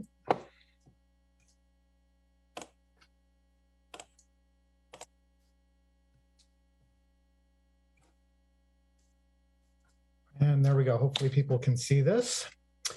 Awesome. So this item is some minor East Wisman precise plan and zoning code amendments. So the East Wisman Precise Plan includes a program called the Jobs Housing Linkage Program. The purpose of the program is to improve the ratio of housing to jobs and to encourage housing projects to be developed in the area. Back when the Precise Plan was adopted, council direction supported a solution for combining this program with a previously authorized Los Altos School District Transfer of Development Rights program. So these amendments codify that direction to ensure that it can be implemented. It allows certain exemptions from the Jobs Housing Linkage Program for some projects and limitations for partnerships for other projects, and also allowing flexibility on BMR requirements for residential projects to ensure that they stay engaged with the TDR program. In addition, we're taking this opportunity to bring some minor typos and map corrections in the East Wisman Precise Plan to council for correction. We are also bringing forward some minor code amendments to the affordable housing section of the zoning code. Firstly, to support flexibility for precise plans to supersede the code. This is necessary for the previously mentioned council direction, but also to ensure that the North Bayshore Precise Plan affordable housing guidelines can be implemented as well. And we are also doing a minor cleanup amendment to ensure that 100% affordable projects are not required to comply with parts of the code that they're not intended to have to comply with, such as providing multiple income levels. The EPC recommended approval and the Airport Land Use Commission found it consistent with the club. That is the request for council tonight. Here's a lot of words on the screen that we are recommending that you say tonight, and look forward to your questions and discussion. Thank you. Great, thank you. Would any member of the council have any questions? All right, I am not seeing any hands. Would any member of the public on the line like to provide comment on this item? If so, please click the raise hand button in Zoom or press *9 on your phone. We'll display a 2-minute timer.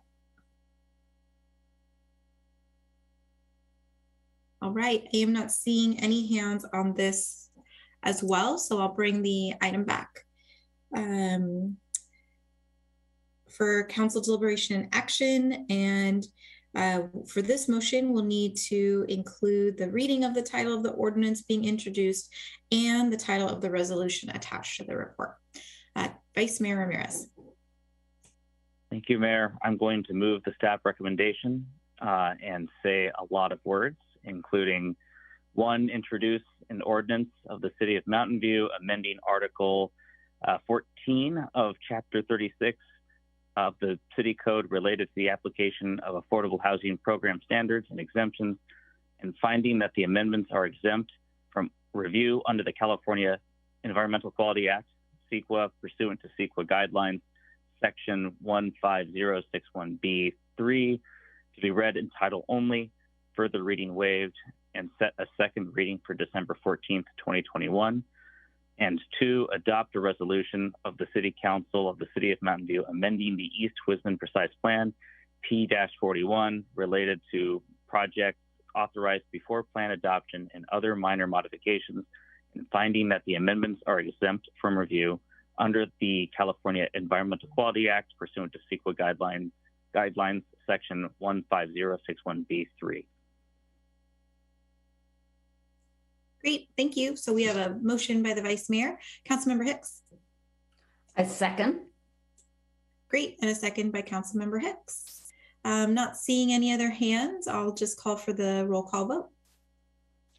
Vice Mayor Ramirez? Yes. Councilmember Hicks? Yes. Councilmember Abikuga? Aye. Councilmember Lieber? Aye. Councilmember Matichak? Yes. Councilmember Showalter? Yes. And Mayor Kamei? Yes. Motion carries unanimously. Great, thank you. Thank you, staff. So we'll move on to item 6.4, Declaration of Stage 1 Water Shortage Emergency Condition. Water Resources Manager Elizabeth Flegel will present the report. Assistant Public Works Director Lisa Au and Public Works Director Don Cameron are available for questions. Hi, Elizabeth. Hi, good evening. Let me share my screen.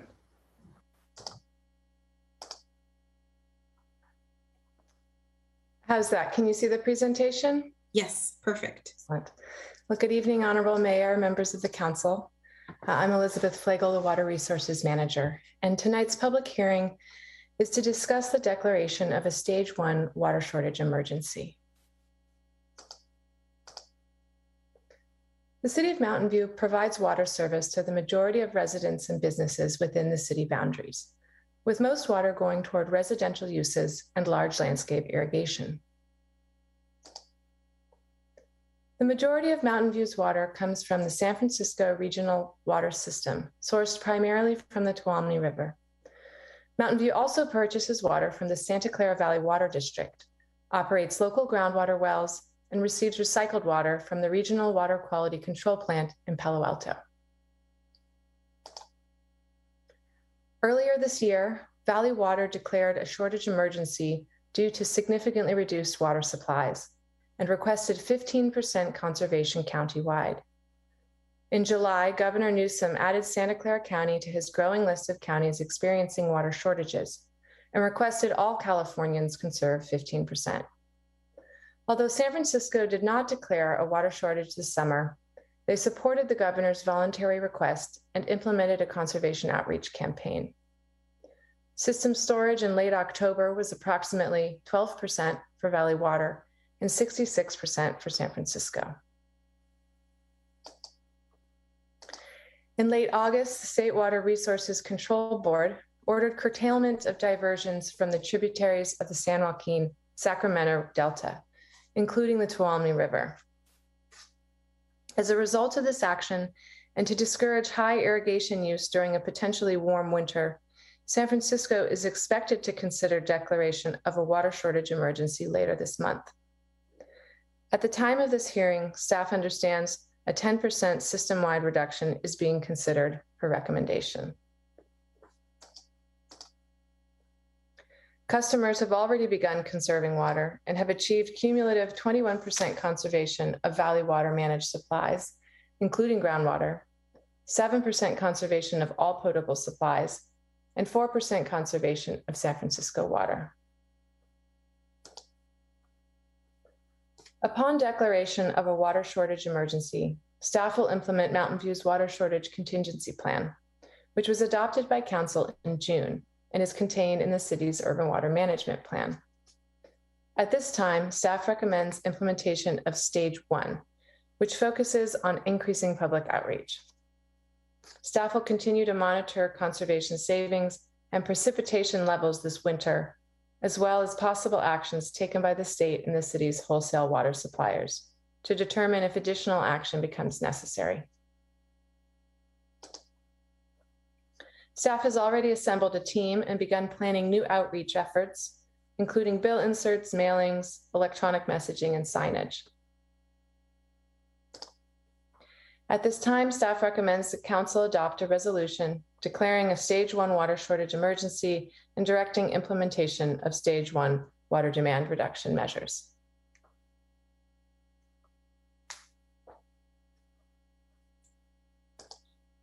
Great. Thank you. Does any member of the council have any questions?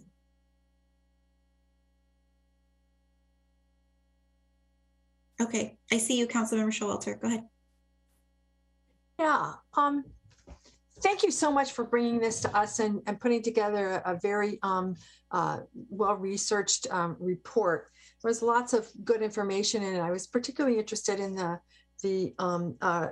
state board's action. That's unprecedented. I never heard of that before.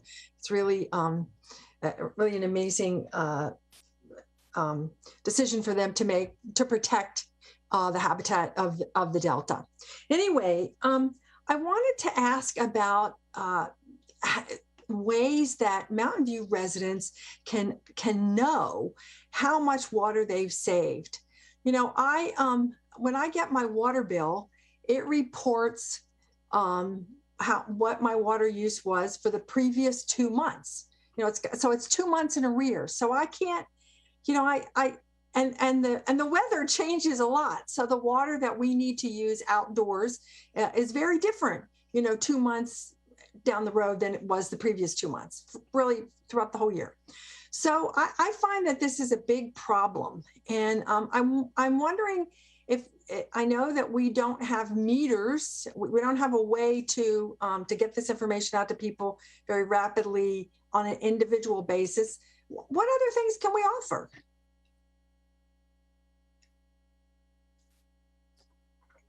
Thank you, Councilmember Showalter. Yes, the city does only read our water meters for residential accounts every 2 months, which can make it difficult, certainly, to track your real-time water use. And that is one of the reasons why we focus in particular on activities that use water. So what we're asking customers to do right now is to reduce irrigation. We have had a wet winter the last wet couple of weeks, so people have turned off irrigation. But if that doesn't continue, we encourage people to be mindful, in particular, of their irrigation. We have a couple of websites through conservewater.mountainview.gov that outlines all of our conservation programs, which include rebates and water audits, where you can measure how much water your fixtures use inside and look for ways to conserve.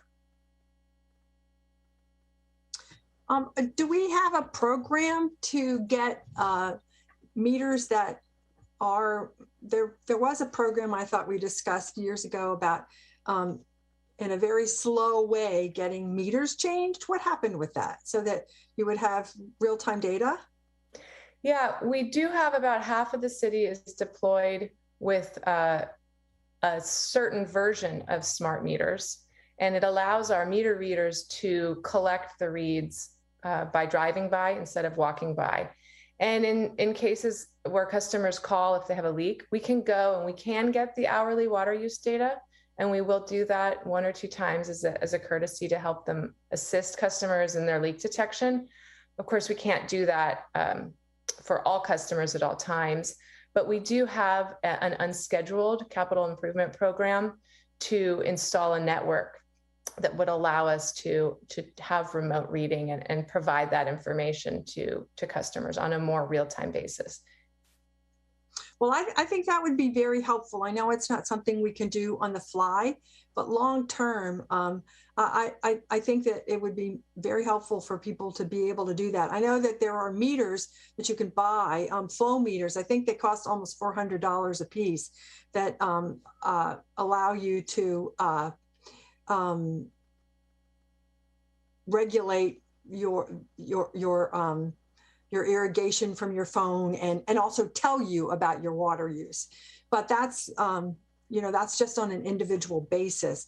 It would be interesting to have a program where to look into a program where we could we buy something like that in mass for people. I mean, would that be helpful in addition to the system that you're talking about will be online in a number of years? Yeah, we have done several pilot studies over the last 10 years. One of the difficulties we encountered was the technology didn't perform as well as we liked. But in this last round of pilot programs, we did identify technology that we were happy with. And so that's why we've been looking at this CIP to possibly convert the city over, a large portion of the city over to what we call advanced metering. And that would provide hourly data through a portal for customers. Well, that's great. So where is that in the process, that project? Well, has not been scheduled yet. So I can certainly touch base with Lisa and Dawn, and we can try to get you some more specific information about when a rollout of a program like that might be possible. Okay, so you're in the research still. Okay, good. All right.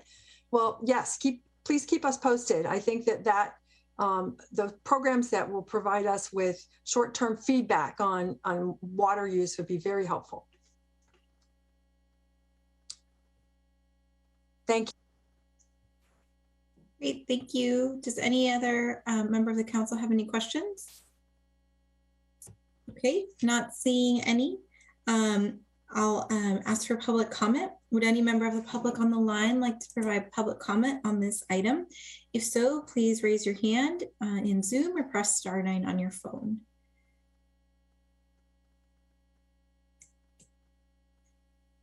I am not seeing any hands. So I'll bring the item back for council deliberation and action, and note that a motion to approve the item should also include reading the title of the resolution that's attached to the report.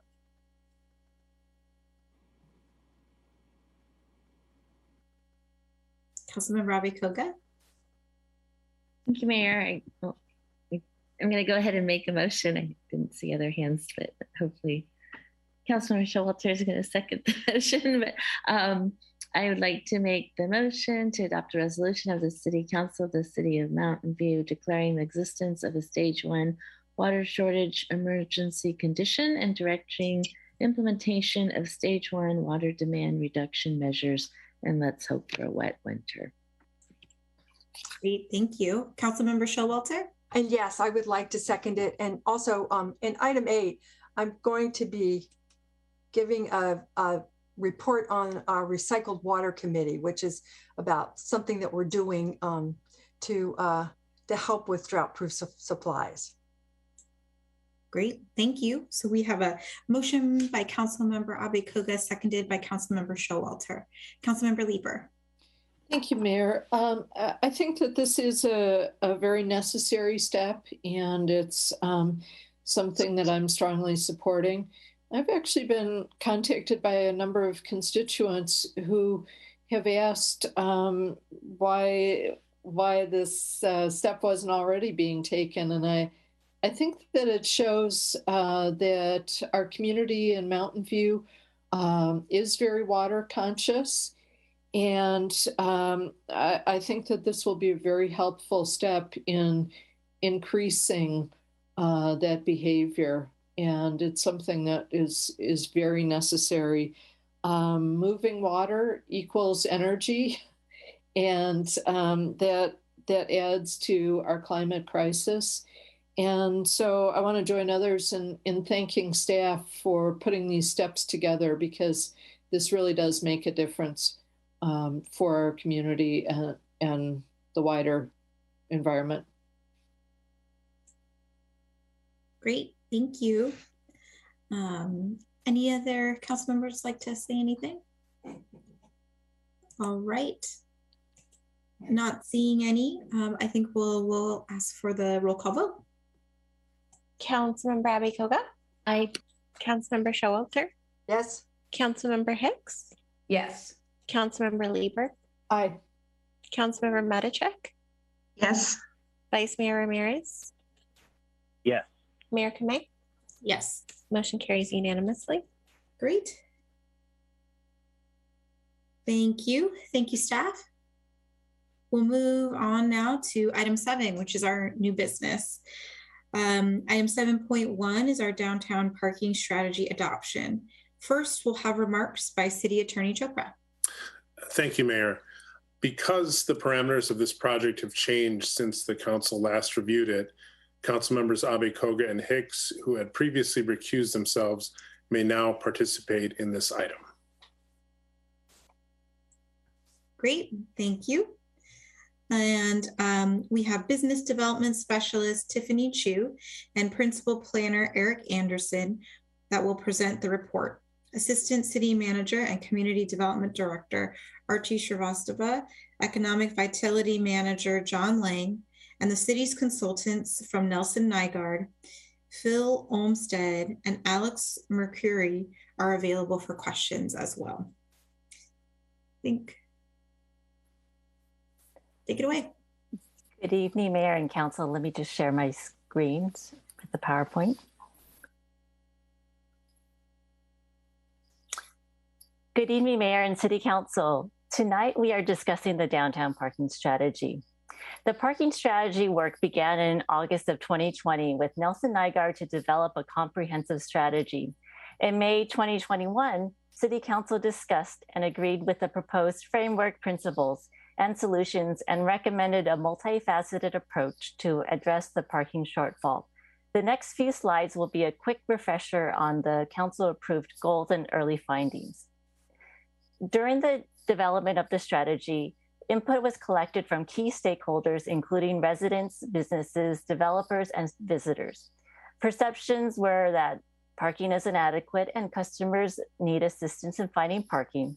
Parking management is a problem and resulting in spillover in residential areas. Businesses are not sure of what the next normal will be after COVID-19. The parking strategy is based upon 4 primary goals identified by Council and shown here on the slide. The strategy provides a comprehensive approach that reviewed historical data and collected new parking data, reviewed the impact of development projects, serves as an overarching document to manage current and future parking demand, and provides direction for these projects. Our study area shown here is larger than the downtown boundaries to recognize that parking behavior does not limit itself to the parking district or the precise plan. After a review of parking utilization data, parking requirements, and stakeholder input, findings were developed to provide a basis for the strategy toolkit and implementation plan. Some of the key findings include on-street parking is free and unrestricted, and as a result, do not adequately encourage turnover. Parking duration on Castro Street can exceed 10 to 12 hours and are not available to customers. In addition, public off-street parking, which is the focus of the city's investment and policies, only account for 20% of all parking in the study area. Almost 2/3 of the spaces are available for downtown parking permit program, with office users utilizing most of the permits. As a reminder, there are 6 guiding principles of the downtown parking strategy: a comprehensive package to support the recovery of COVID-19 in the near term and guide growth and development in the long term, provide an equitable balance of public costs and benefits to meet the efficient needs of everyone who lives, works, and visits downtown, efficiently manage the existing public parking supply, be flexible to support downtown growth, aligned with city sustainability goals, and last, support the vision of a vibrant, accessible, walkable, and bikeable downtown. Implementation of the strategy is broken into 4 strategy types: management, supply, zoning and regulations, and accessibility and mobility. Management and supply support the parking demand, while zoning and mobility can influence the market for parking. There are 18 strategies and 82 implementation action items identified in this strategy. Parking management supports more efficient use of existing and future parking supply. Management strategies will include parking regulations, management structures, curb management, and supporting programs such as valet parking. Parking supply provides framework for creating new public parking supply in downtown. Supply strategies address shared parking opportunities, parking requirements, and partnerships. Access and mobility helps inform choice or change driving behavior by supporting both efficiency in finding parking and address demand. Solutions include multimodal incentive options, informal and informational and communication campaigns, and improved parking technology. Last, zoning and regulations will manage parking demand by supporting and incentivizing alternatives to driving. Strategies include TDM ordinance, adopting bike plan requirements, and changes to parking standards. Nelson Nygaard has modeled revenues and costs associated with modifying existing parking programs along with adopting new strategies. The estimates are based upon a proposed phasing implementation plan. The downtown parking strategy provides a 10-year horizon and implementation plan with a specific vision to manage downtown parking demand and supply as the needs in the downtown evolves. Staff is recommending approval of the downtown parking strategy. The next steps is to further refine the near-term implementation plan and associated funding plan and return to council consideration at a future meeting. This concludes staff presentation. Thank you. Great, thank you so much. Does any member of the council have any questions?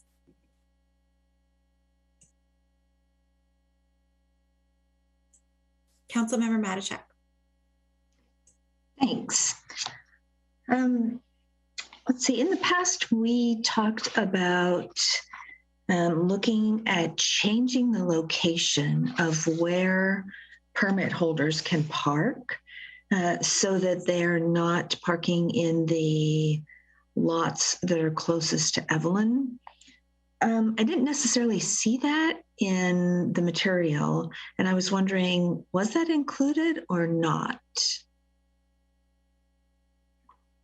Council member, I can respond to that.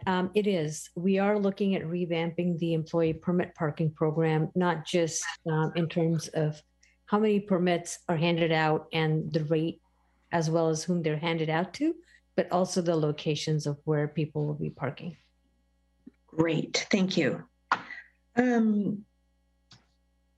should have sent this one in, but I didn't think about it at the time, this question. Do we have any data on the utilization of bike racks downtown? And if you don't have it off the top of your head or can't look it up, I'd love to have that as a follow-up item. Council member, I believe we'll have to follow up on that. Okay, thanks. Let's see, I noted that some of the parking was going to, parking areas were going to be categorized as like premium versus value. And in looking at the map, I guess I kind of had a different perspective on maybe what should be premium and what should be value. And I was wondering, was that the final map? I think it was on, I saw it on page 36 of, I think it's attachment 1, or was more work going to be done on that?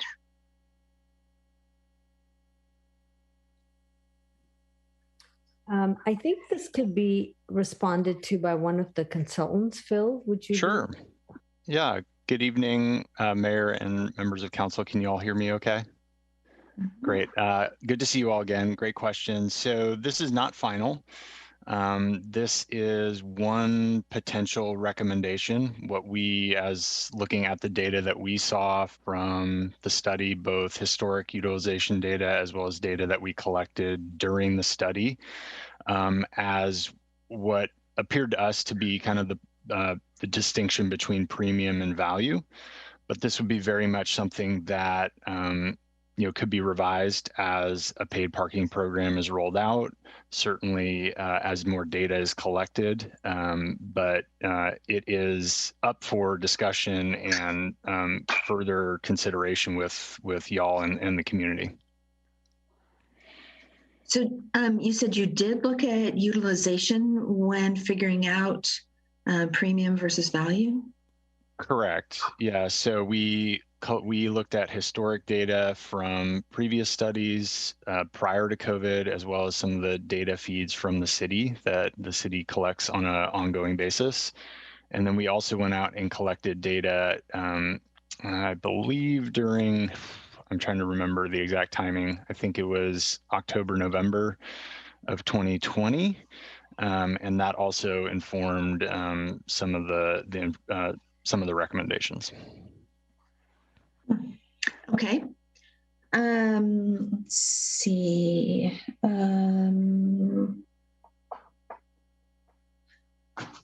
On page 65 of attachment 1, it talks about providing a mobility wallet to people who live downtown. And I was trying to figure out, how would that help with parking issues?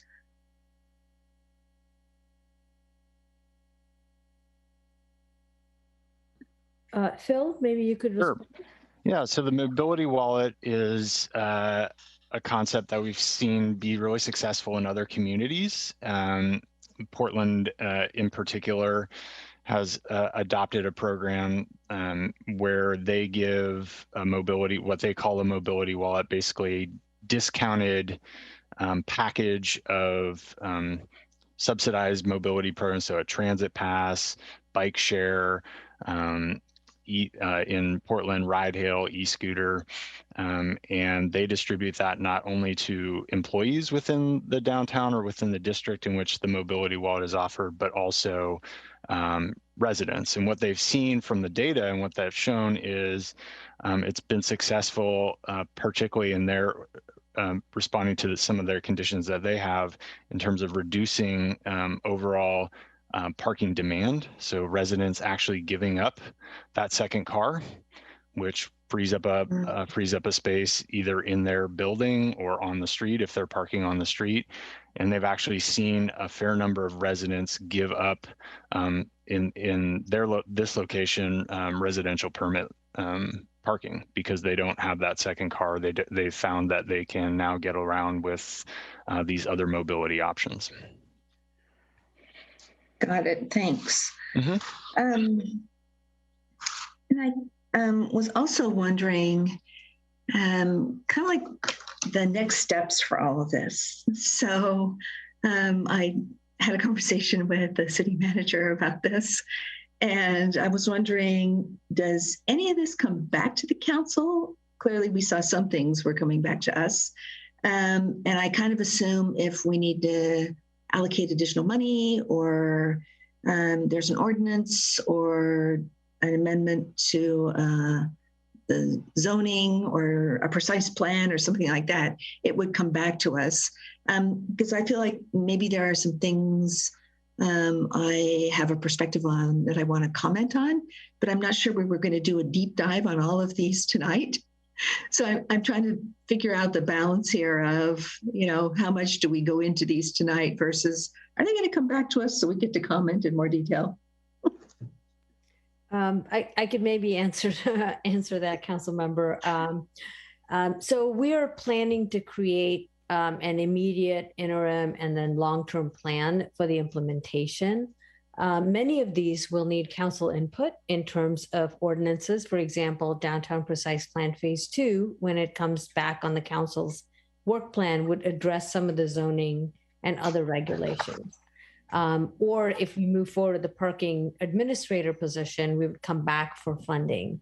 And really the idea is if we do come back, I think we'll certainly provide information, even if the council doesn't have to specifically make a decision. So you could see the package that's coming forward and how we're starting to implement that. So there'll be, funding requests. We might tackle some in terms of, precise plans or ordinance amendments. For example, we are planning to do a TDM ordinance, and that will come back to council. So you'll see elements of this come back in various parts. Okay. And then you could do a deep dive at that time when we start tackling these projects individually. Okay, great. And then one last question based upon the council Q&A, and that somebody sent in the question about the cost of and utilization of valet parking. And I feel like that question was asked before by the council, and we determined that it actually was less than what was stated. And I went back and found it, and it had the same answer as this one. So I'm wondering, was this really, let's see, I can't find what page it's on. Was that, but it seemed quite high. And I think we figured out that it wasn't the number of vehicles per week, but that was the number of vehicles per day or something like that, that made the cost come way down. Does that ring a bell to anybody? Well, I think the best person to respond to that is Tiffany, since she has been involved with providing information on that. I know we also took another look at this for tonight, and she can give you the update. Councilmember Matichak, yes, this question was asked when we took the downtown parking strategy to council in the study session regarding the costs of valet parking. And it was caught based upon an average number of cars parked there per week, because at that time we weren't getting a consistent number every day, but we looked at it per week. And I think what we need to think about the valet program as is it's a way to provide temporary parking in our downtown when we have a high demand versus it's the yearly cost of running the valet program is still cheaper than the cost of building one parking space. So the intent of the program was to create more available parking more in the immediate future, and also let the city test the program. So I hope that answers your question. I know not specifically, but I just wanted to also provide some context on that. Yeah, so I appreciate that. I've heard a lot of great things about the valet parking program. So I'm not necessarily questioning the value of it, but I think I'm going to see if I can go back and listen to that council meeting to figure out what I'm remembering about that discussion. And this is one of the items that we will bring back to council as if council decides to adopt tonight's parking strategy. That is part of the scope that we'll need to look at. Okay, great. I think that's it for now. Thanks. Thank you. Councilmember Hicks. I was going to ask a similar question on what things would come back to council. So I think that one was mostly answered. And I think, so I'll just add that I think that's super important, not just for the reasons that Council Matichak kind of outlined what she wants to weigh in on, but also things are changing rapidly in terms of car use. We don't know how things will change with the pandemic, hopefully winding down, and response to climate crisis and so forth. So I'm glad that question was asked. My remaining question is on its changes to, it's under M6 on page 13, revising and modernizing the residential parking permit program. Also described as updating that program to help mitigate parking spillover into the residential neighborhoods, et cetera. So I've seen very successful residential parking programs around downtowns recently. So I'm very interested in maybe you can provide more detail on your thoughts on how to modernize it. I know that currently it's mostly a resident initiated thing involving one or more blocks. And I'm thinking that's not appropriate for, it's not the job of residents, in my opinion, to organize our downtown parking strategy. That seems, it may work in other neighborhoods, but not adjacent to the downtown. So I'm very interested in what your thoughts are on how to revise that program in this particular space, the downtown. Councilmember Hicks, if I may just give you an update, the Public Works Department has already begun that process of looking at the residential permit parking program, or what we call the RPP. And I believe it's expected to come back to council next year, sometime in March or April. So we could certainly, it's not an item that's going to specifically, they've already begun work on it. And I don't have the exact specifics unless maybe Public Works Director Don Cameron is here, but we can certainly get you an update after this meeting to let you know where it is in the process and when it's expected to come back to council. So, okay, that would be great. Maybe I can ask the question in a slightly different way. Are the updates that you're working on, I think a residential permit program in a downtown and in a place like, say, Mauna Loma or Waverly Park are two very different creatures. So they serve very different purposes. So I'm wondering, will the update, as you understand it, will it be different? Are you envisioning that it be different in the downtown versus neighborhoods that are purely residential? I believe that the focus of it is to try to take some of the burden off the residents. Right now it does place a certain burden on the residents. And so I know it's working its way through the Council Transportation Committee. That's about all I know. They're going to look at a pilot program to start with.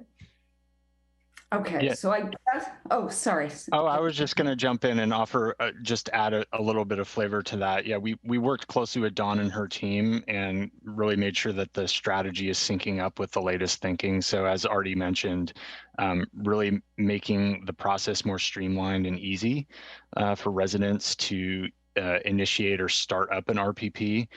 One of the things, as we talk about a phased plan, there's some low-hanging fruit on the RPP just around the policies that could apply not just in the downtown, but citywide. But when we think a little bit longer term, some of the most successful RPP programs in many cities are doing this now, is moving things digital. So really reducing the administrative burden for staff, but also making it super user-friendly for residents to sign up their cars, change their cars, and all of that's done digitally now. There's a lot of systems that allow that.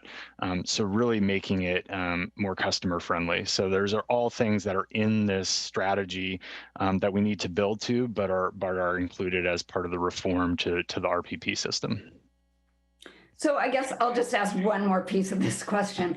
So I visited cities in Colorado that had essentially residential parking permit programs that drove a lot of their access to downtown parking for restaurant customers. And it wasn't something that was implemented, 1 or 2 blocks at a time by residents. It was implemented by the city to sort of blanket the whole downtown area. And make employees park in their underground garages, or make sure people didn't park for 8 to 12 hours on the street. And it gave residents free parking permits. I'm wondering if anything, a larger program for a downtown has been envisioned at all at this point, or if we're sticking more with what it sounds like you're talking about, which is streamlining the current sort of small program initiated by neighborhood residents, as opposed to a full downtown strategy. Councilmember Hicks, I could say that this is probably going to require a response after this meeting, but based on my understanding, I don't believe that a special program for the downtown is being considered, but it's certainly something we can follow up on. Okay, thank you so much.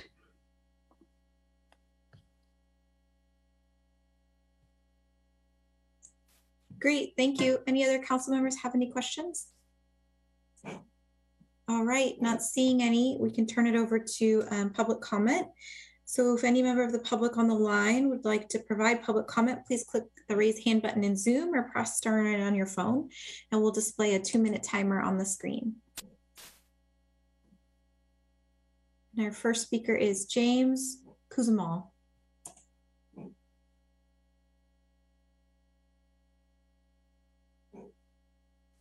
Hi, James, you there?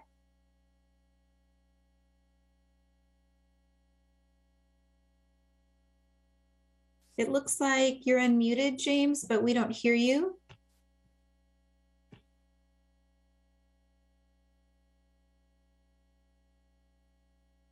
Okay. So James, we still don't hear you. So I think what we'll do is we'll try to come back to you at the end, and hopefully, I don't know if you have to connect to a headset or something, but hopefully we'll be able to hear you then. All right, so we'll reset the timer and we'll go to Bruce Carney. Thank you, Mayor Kamei.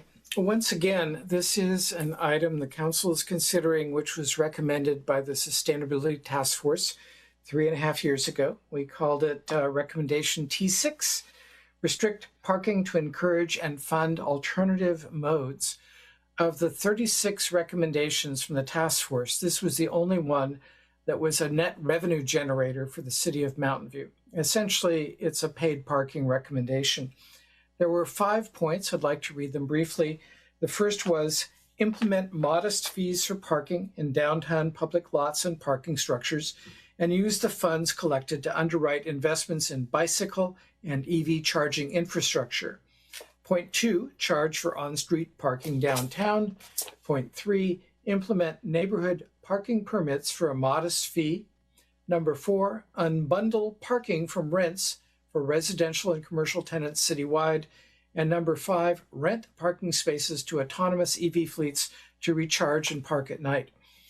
Part of the thinking of the task force was that autonomous EVs, essentially an Uber without a driver, wasn't that far away. And when it came into force, the need for parking would really diminish, not only downtown, but elsewhere. So for example, instead of driving to Castro Street to go to dinner, you'd take an autonomous EV, you'd go to dinner, but the EV would continue to circulate and not park, and then you'd call another one when it was time to go home. I know that in Redwood City and San Mateo, there are modest charges for public parking. I would really like to see that in Mountain View as well. I think that because of the compact size of our city, many who would otherwise drive will begin to bike or walk to downtown. So let's do what we can to make that happen. Thank you.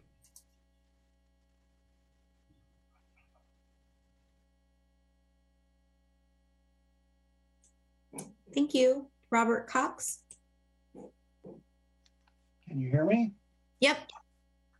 Honorable Mayor Kamei, Vice Mayor Ramirez, and City Council members. I am Robert Cox, co-chair of the Old Mountain View Neighborhood Association Residential Parking Subcommittee. Thank you for the opportunity to comment on this item. Our subcommittee thanks staff and the consultant for this excellent parking strategy document. For many reasons that we listed in the letter that we sent to you, I believe it is the best document of its kind, which I have reviewed in my decade-long involvement in neighborhood and city work. Since we've already sent in a letter, I won't repeat all the details, but I would like to hit the main points. With regards to the RPPP, we strongly support the programs providing at least one permit per household free. Without this, we feel there will not be sufficient support for the program. The result will be a continued lack of adoption, causing even more serious parking problems for residents as the city rolls out its paid parking in the downtown. Secondly, we strongly advise against selling permits to non-residents in the residential areas.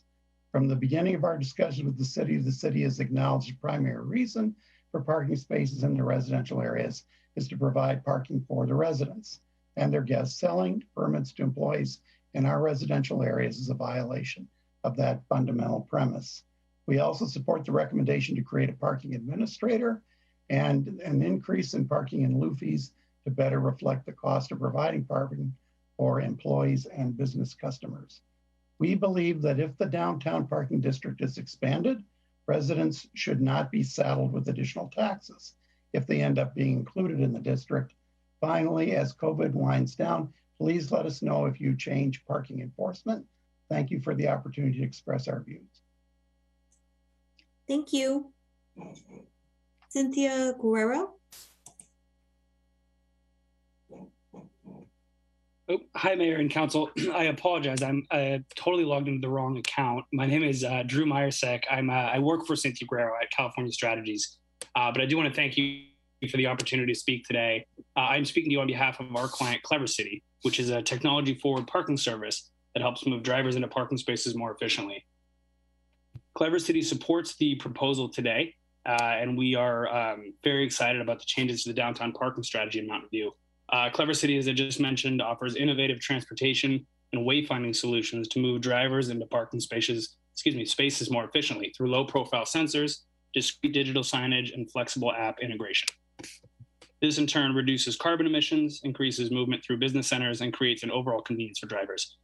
As cities in California, including Mountain View, rethink their parking strategies, it's our hope that cities can maximize the use of existing parking assets before constructing new ones. These proposed changes, coupled with thoughtful technology solutions, will do just that. Should these changes be approved, we hope that Mountain View will continue to pursue additional solutions to improve mobility and parking in downtown. As projects such as the Castro Street closure extension are considered, we believe these parking strategy updates will become even more crucial to fostering a walkable, livable Mountain View. We want to thank the council and city staff again for the opportunity to speak, as well as all the hard work that's gone into this plan. We're very, very excited to see this move forward, and for all the reasons previously stated, we will respectfully request that the mayor and council approve the downtown parking strategy this evening. Thank you. Great, thank you. Sorry about that, Drew. That's all right. All right, Peter Katz. There we go. Thank you, Mayor Kamei and esteemed City Council members. I'm Peter Katz, President and CEO of the Mountain View Chamber of Commerce. On behalf of our 750 members, we wish to state our strong support for the proposed parking strategy framework. Transportation, and parking in particular, remains a critical issue for our businesses and our community at large. It is also a complex and multifaceted issue for which there is no single simple solution. The staff recommendation for a long-term, multi-tiered strategy focusing on management, access and zoning, not just supply, recognizes this fact. All of these areas are critical and interrelated components to success. We cannot simply focus on one alone. We are particularly excited about the technology-focused strategies that Mountain View is considering. Mountain View is one of the world's most important tech centers and continues to offer technology solutions to difficult problems. Parking should be no different.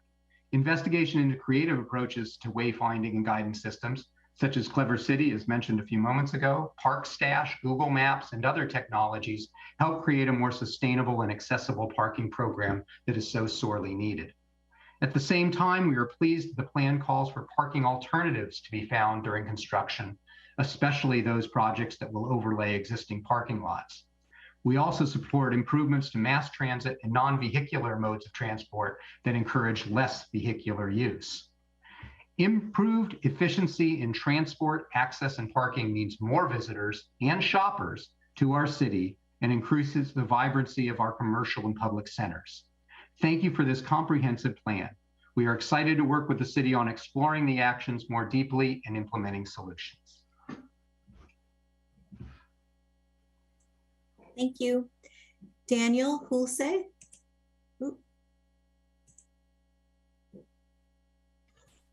You can hear me? Yes. Yeah. So I'm a Mountain View resident. I just wanted to say I reviewed this huge strategy document, parts of it. There were some things that I thought were really good, and then there were some things that gave me a little bit pause. The first thing and the main thing that I think was good is, it has proper parking enforcement and, the whole idea of charging fees and having parking permits. This is a way that the city can get money. These parking structures were not cheap to build, and so it makes sense that we should be trying to recoup some of that capital cost. We're not like a community that can't pay for parking. Parking is not like a huge cost. Back in my college student days, in a tiny college town, had to pay for parking. It was fine. So I think, and the big thing that we need to think in terms of fees is the effect on incentives for people. So a Caltrain ticket costs like $4 to $15. Buses cost around $2.50. If we can't get people change the incentives so that that is the better option for people, people aren't going to take it. And so if we start paying for fees or having parking fees, we can change those incentives. We can also fund transit subsidies for people in the downtown if we want. So that was a thing I like. I liked the bike parking requirements. I liked that it got rid of individual parking. Things that gave me pause were increased supply, having a shared parking requirement, and yeah. Thank you. Kevin Ma.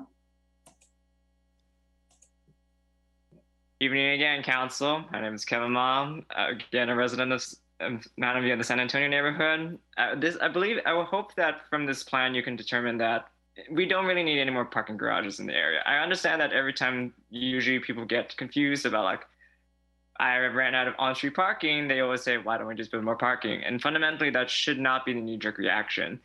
Where there are garages, where there are parking spots, and at some point, if there's too much parking, and if there's too many cars, then the correct thing is to properly price parking. At the end of the day, the vibrancy of a downtown is determined by the number of people. And that doesn't matter about how they get there, whether it's by Caltrain, whether it's by VTA, by biking, walking, whatever else. But fundamentally, a parking garage and parking spots in general is a giant public subsidy to cars above everything else. As the previous speakers mentioned, everything else has, if you take Caltrain, if you take VTA, there are fees associated directly to the consumer. Whereas for a car, obviously you just bundle it into your, gas budget for that month or 2 months, depending on how expensive our gas is in the future. And fundamentally, there's no equivalent subsidy for people who take, the more environmentally friendly sources, environmentally friendly modes of transit, which is important given that CARB has known to itself that cars, as it stands, we cannot just transition to EVs fast enough to be able to meet our carbon emission targets. And eventually, we will need to reduce vehicle miles traveled, which means we need to give people a way to get to the places they want to be, not in a car. And fundamentally, a car garage and parking is a choice land use idea that makes an impact over many years that we cannot dither around on anymore. Thank you. Adina Levin. Good evening, Mayor and Council members. Adina Levin with Friends of Caltrain and Seamless Bay Area. Wanted to commend the city for a really well-developed and fleshed out parking and access strategy for the downtown, really being multidimensional and adding supply as the last resort, starting with managing supply most efficiently and providing good incentives for people to avoid driving and getting to downtown to make downtown thrive. Wanted to call attention to several trends and opportunities at the regional transit system that might be able to help the city in achieving its goals. First of all, there is a all agency transit pass that is moving forward at a regional level. It's going to start as a pilot with things like schools and affordable housing, but moving on to serving employers and importantly to serving transportation management associations to provide this to employees of smaller businesses, potentially even to neighborhoods. Also with Clipper 2.0 coming out, there's a possibility of potentially doing a transit validation for guests who come downtown taking transit and not just validating parking if there is paid parking.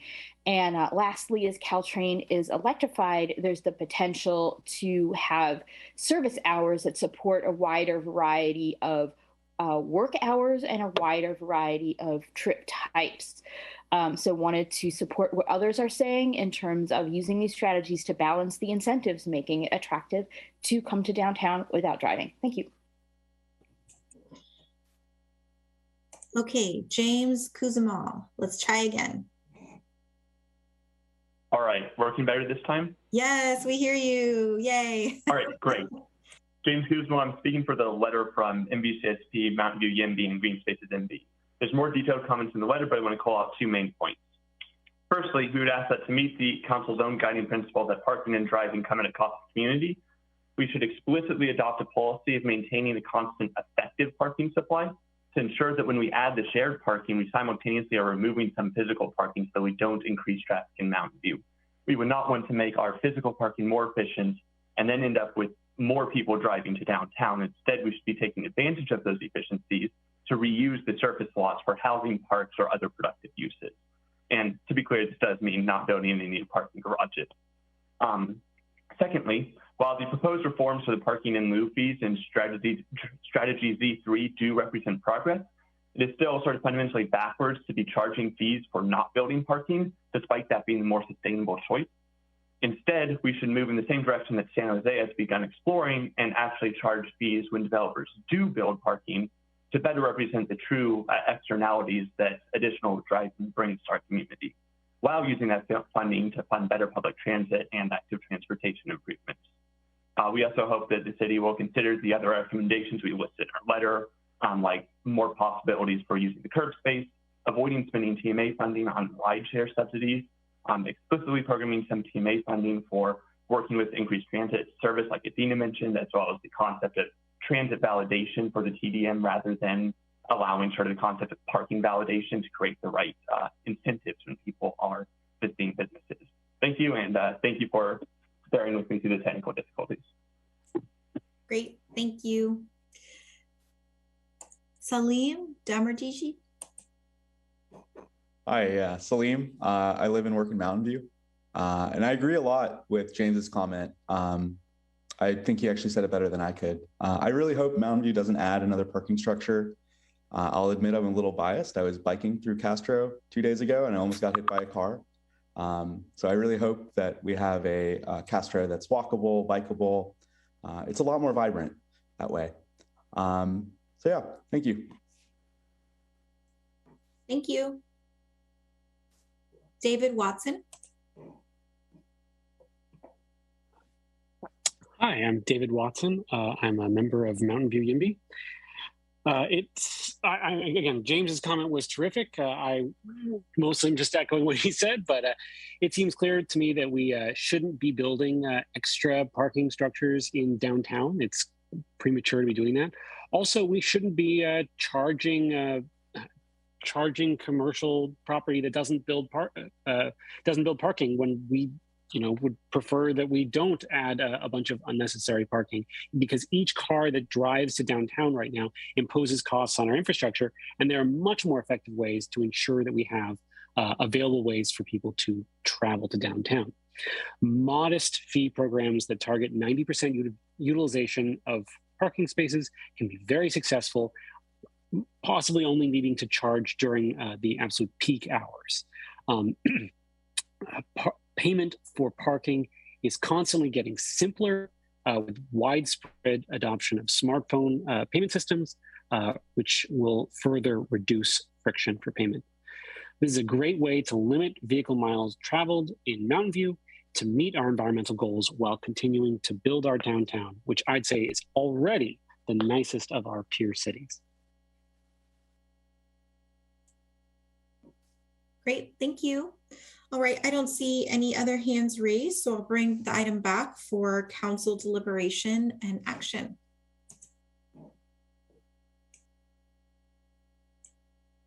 I believe for this item, it would just be the staff recommendation, which is to adopt the downtown parking. Vice Mayor Ramirez. Thank you, Mayor. I didn't see any other hands, so I'll go ahead and move the staff recommendation. Just a couple of quick comments. I think council members Matichak and Hicks were right on in asking what will come back to the council. That also was a question I had asked staff during the briefing that they provided. Thank you for that. It was very helpful.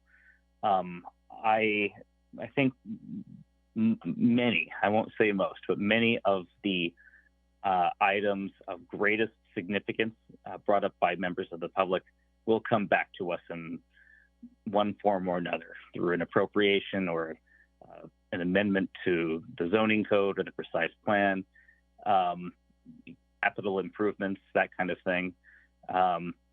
So I'm not too terribly concerned about providing direction that where we won't have an opportunity to solicit significant stakeholder and community input later on, or if we have a change of opinion because there's a significant change in circumstance. I think there will be opportunities for us to reconsider some of the more significant items. But I do think, as a whole, this is a very well thought out set of strategies, and I think takes a lot of the input that we've provided over the past several of years and sets us on a very good direction, I think, when it comes to managing and addressing concerns about parking in downtown. So I'll just move the staff recommendation. Great, thank you. So we have a motion by the Vice Mayor. Councilmember Matichak. Thanks. I'm happy to second the motion. I just had a couple of comments. I'm happy that this has all come together into one cohesive strategy, although it's got a lot of action items there to do the implementation. And I do think it's important for many of these for them to come back to the council, because one of the things I'm concerned about is while a lot of stakeholders were contacted and provided input, the one that I felt like was maybe not represented as much as I would like it to be is people who live outside of the downtown area, visitors from other cities. While the businesses might be able to represent their views, I think it's important that we hear from them directly. So I want to make sure they have the opportunity to comment. Because it is those folks who come here, not just from downtown, who contribute to the success of our businesses. And when I went around and spoke with businesses, with Tiffany actually, we heard, I think it was from every single business downtown, that parking was an issue and that some businesses are losing revenue because customers can't find a place to park. And while I totally agree that public transportation is the way to go, walking, biking are also great ways to get there. Not everyone is going to take advantage of those ways. And in many cases, we really have not provided people with effective, efficient public transit. So I feel like at some point we have to just recognize that and say, we either need to solve the public transit problem, and that's a big problem. We can't do it on our own. Granted, there are some good forms. Caltrain, I think our community shuttles are good, but they don't go everywhere, and not everyone can take advantage of them. So it'd be great if we could solve that public transit problem. But in the meantime, a lot of people are opting to drive, and I don't want our businesses to suffer because they can't find a place to park when they get here. So I am happy this has all come together, and I'm really looking forward to especially the quick hits getting implemented. So I'm very happy to support this. Thanks. Great, thank you. Councilmember Abikoga. Thank you, Mayor, and thank you to staff and to the members of Nelson Nygaard for this comprehensive report and strategy. I'm very excited to see it. I'm very supportive of it. I agree with, echo and agree with a lot of what Councilmember Matichak has mentioned. The one thing I guess I my biggest concern, frankly, is the implementation, and I look forward to seeing the phases and frankly just getting to implementing as quickly as we can. I'm probably Councilmember Matichak may have been around too, but we actually went through this exercise probably about 10 years ago, and we did have some strategies. Then I termed out and came back and was wondering what had happened to a lot of that. Quite a bit, or actually I don't know how much was implemented. So in some ways, this is a repeat for me, which is fine because I think with time we've been able to improve and modify some of our strategies to be more current.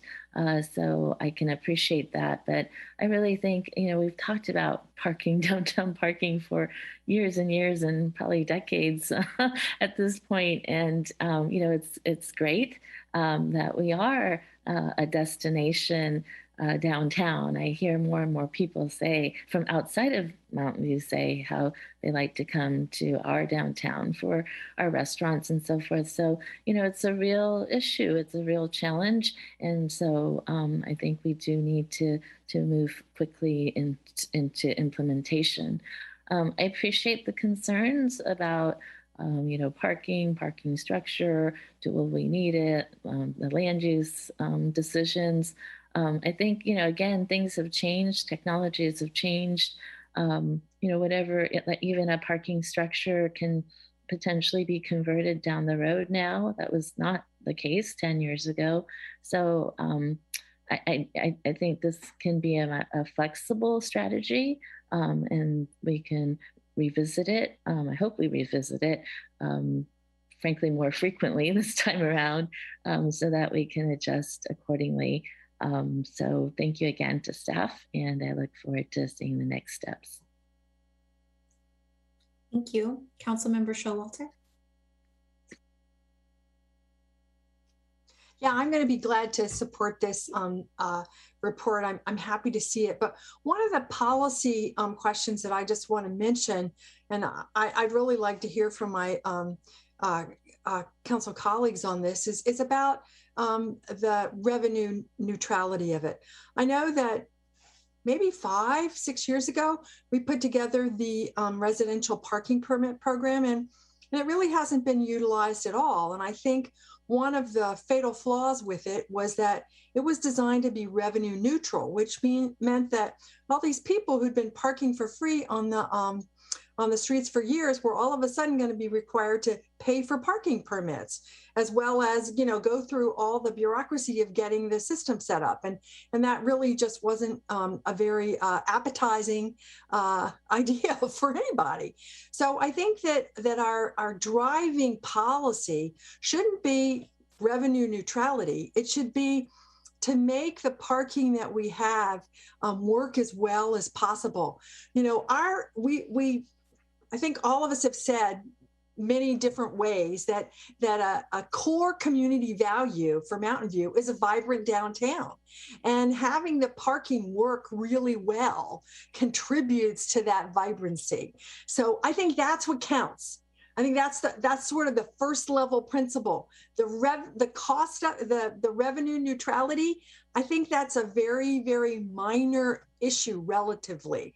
And so I just wanted to bring that up because as Councilmember Abacoca just said, Mountain View downtown is a destination. People love to come here. And we love to have them come, right?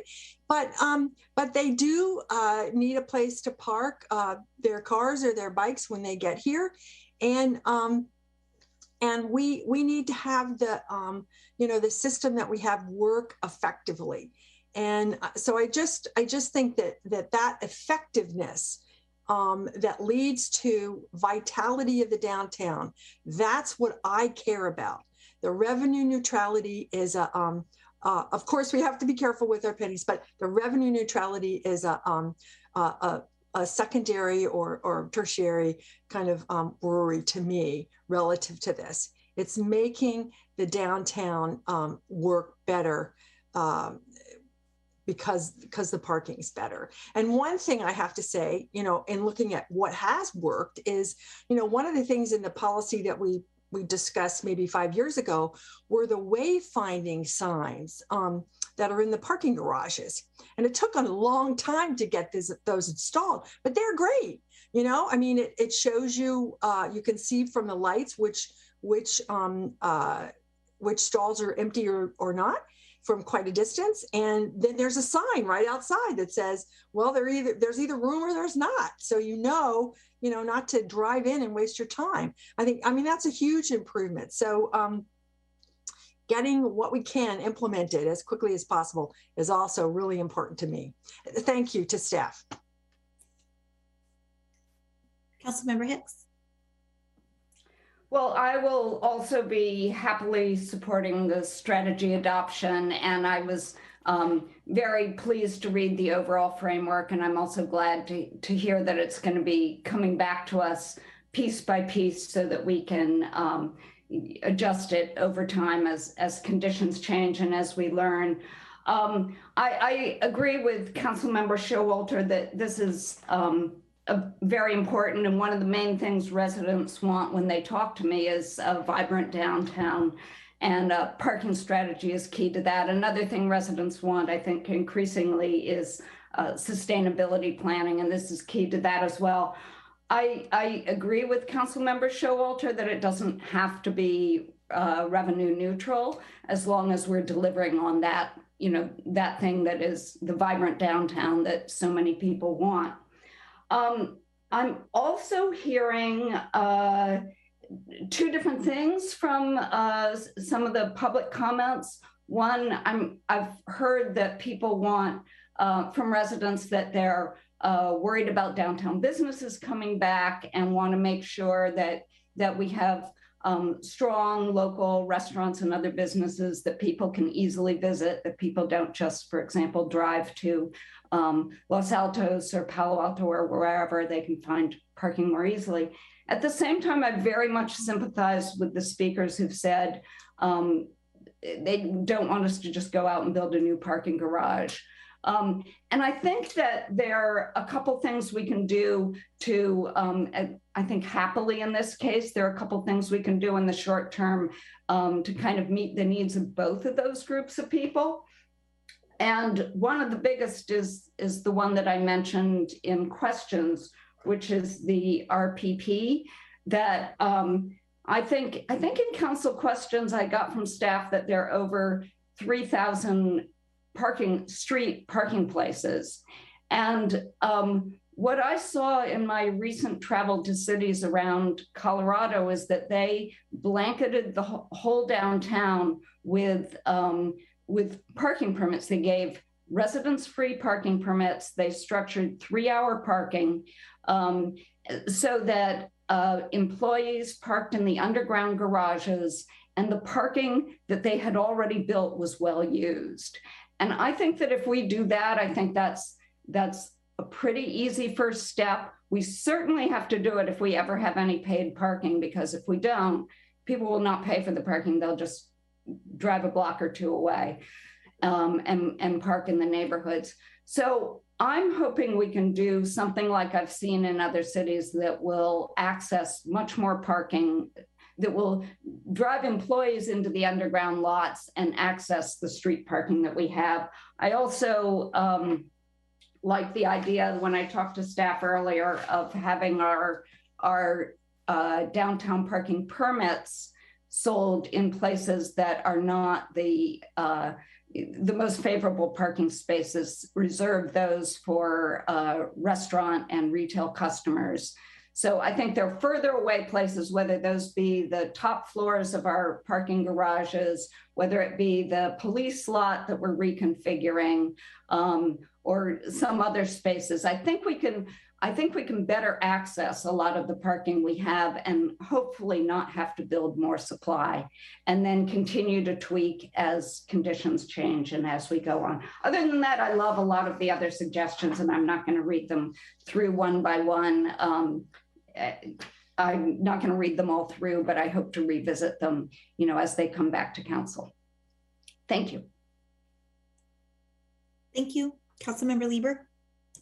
Thank you, Mayor. Well, I appreciate so much the comments of my colleagues, and I hope that as we receive pieces of this back and work our way through this process, that we can do it with the overarching way of thinking about this as having that vibrant downtown and circulation in and out of our downtown and easy access to our downtown. I think sometimes when you look at it from the question of should we have a new parking structure, it's the tail starts to wag the dog. And I think that as we move through the planning for this, it's really important to take into account the diverse ages and ability of people that are coming to the downtown. I think it's great to say, let's really incentivize people to jump on an expensive Caltrain and get to the downtown that way. For the ages of folks who spend money in our restaurants, that may just not be a possibility. And we are in competition with every other downtown on the peninsula. So I think that if it's easy for folks to get here, if it's appealing, if a community shuttle is interesting and accessible, then we're going to do well in that competition. But I think that we have to look at age. How do young people get into the downtown? How do community members who are a bit older get into the downtown? How accessible is our downtown? And that's a huge issue. I also think that as we talk about bicycling to get to the downtown, we have to really grapple with safe bicycle parking. Most people who are serious cyclists and will cycle at night and will cycle to their grocery shopping and their commercial transactions have really good quality bikes in Silicon Valley.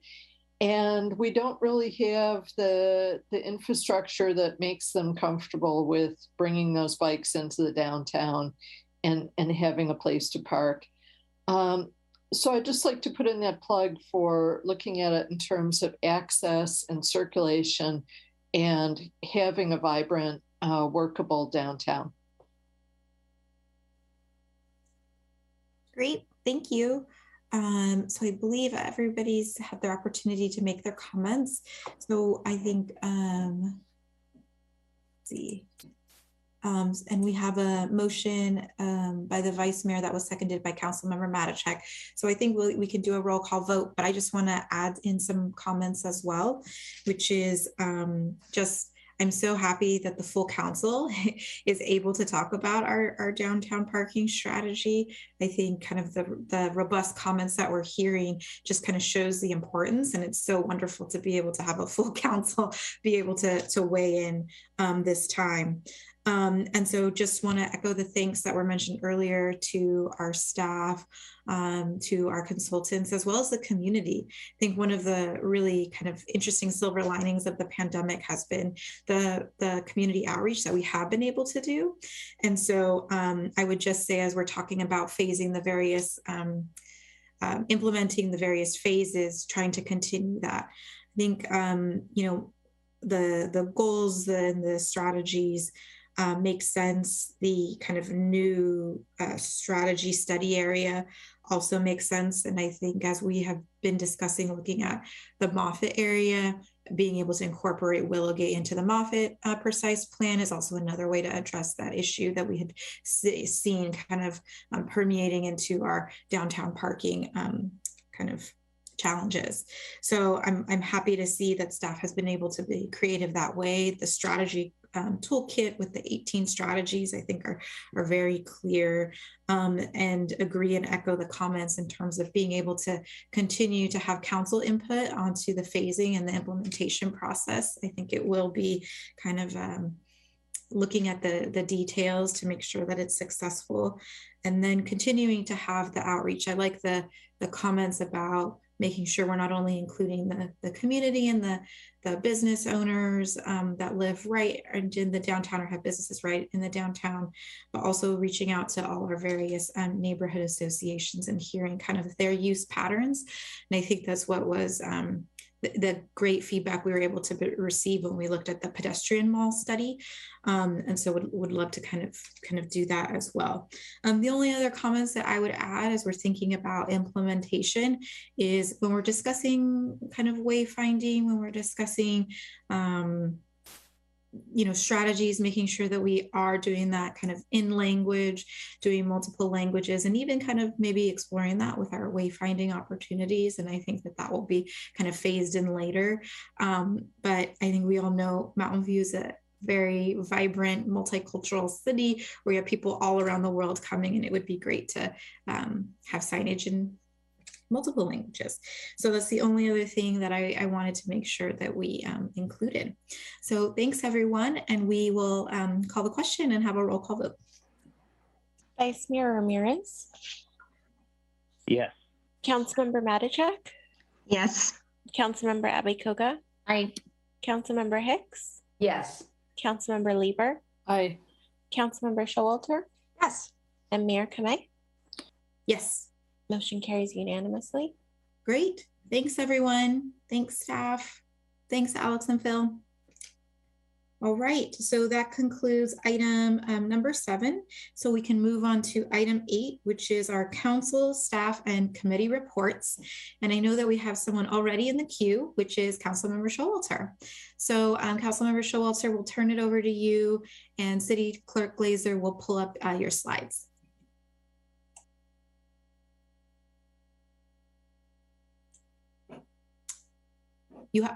I'm sorry, Councilman Showalter, you have to unmute. There you go.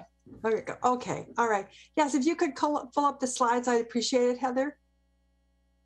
Clerk Glazer. Thank you. Okay. So I serve on the Recycled Water Committee. That's a joint committee with Valley Water, Palo Alto, Mountain View, and East Palo Alto. And I wanted to share with you a little about the 2 advanced purification plants that we're working on. They're very important as a drought-proof source of water. Why don't you go to about slide 7, I think it is. Flip through. Keep going. Okay, stop. This is the site of an advanced purification plant. Is a plant that takes the tertiary treated wastewater, and it puts it through processes that we normally consider with desalination. So essentially, it desalinates the already treated wastewater, and our recycled water in the North Bay Shore is that tertiary treated wastewater. And unfortunately, the salt content of it is too high to work well for irrigating everything, such as redwood trees, or for going through cooling towers as many times as we want them to. Well, Valley Water wants to increase the amount of water in our county that's recycled water. And they have a pretty aggressive goal for doing that. And so one of the ways that they're doing that is with sort of region-wide advanced purification plants. And there is one plan that's currently being planned for the boundary of our community. I don't have a cursor, but this road that you see is San Antonio Road. Yeah, that's it. That's San Antonio Road. And that path, that's Terminal Avenue there. I imagine we've all walked out on that path in the Baylands. So you recognize that's what this site is. Next slide. Then this is just what it will look like when it's built. And next slide. And this is kind of what the path by it looks like. Keep going. This is another view of it. Keep going. And this is another view of it. Keep going. So these are just perspectives of what this plant will look like after it's, after it's built. Now it's properly in Palo Alto, but I wanted you to be aware of it because it's just across the street from Mountain View, and they will be using our wastewater. That's what they will be treating at this plant. So this is still in the planning phases, and they're still doing siting work. But it's going to be an important source of water for kind of the rest of the county. This water will be piped south and used for recharge. If the requirements for the regulations for potable use of recycled water are changed, and they're expected to change, there might be more uses of it. But the plan now is for it to be used for recharge of the groundwater basin further south. Next slide. And this is the schedule. It's not expected to be finished until 2027, but so we'll just stay tuned on that one. Okay, the next one. What I really want to talk about is that stay here a second. Yeah, is the local salt removal facility at the Palo Alto wastewater treatment plant.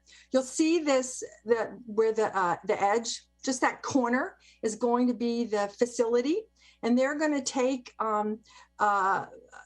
about an MGD or more of our water, 1 million gallons a day of our water, and they're going to, after it's treated, and they're going to treat it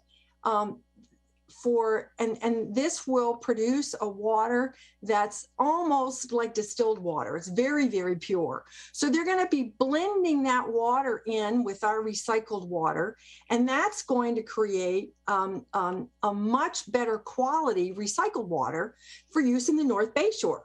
And, as you all know, we have a purple pipe distribution system throughout the North Bay Shore, and it's used to irrigate the golf course and several other things. And we also are requiring large buildings that are being built in the North Bay Shore to have dual plumbing. And so this will be the source, this will be help to have a good recycled water source for all those uses. Next slide. This is a little bit about the schedule. And you can see now we're about at December 2021. The 30% design is where we are, and they expect to finish in early 2024. So that's when that's commissioned. That's when the water, this clean water, will start to flow into the North Bay Shore of Mountain View, and I think this is really exciting because it's a long-term drought-proof supply, because no matter what happens, we're all going to continue flushing our toilets and having shower water go out and all of those things. So there will be a source of water to our wastewater treatment plant that we're going to be reusing and making to be just a really good supply. Next. Then the other thing I wanted to bring to your attention, just because of it's not really related to water, but it's at the same time, is Palo Alto is going to be building another home key site that's very similar to ours.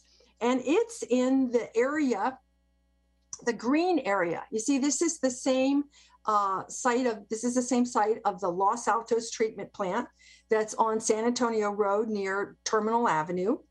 And so that home key site will make up part of that, and it'll be right on the edge of our community. And I personally don't think this is a problem at all, but I just think it's good to know about, kind of like Sunnyvale needs to know about the Crestview Hotel. It's because it's, it's on the border. So there will be another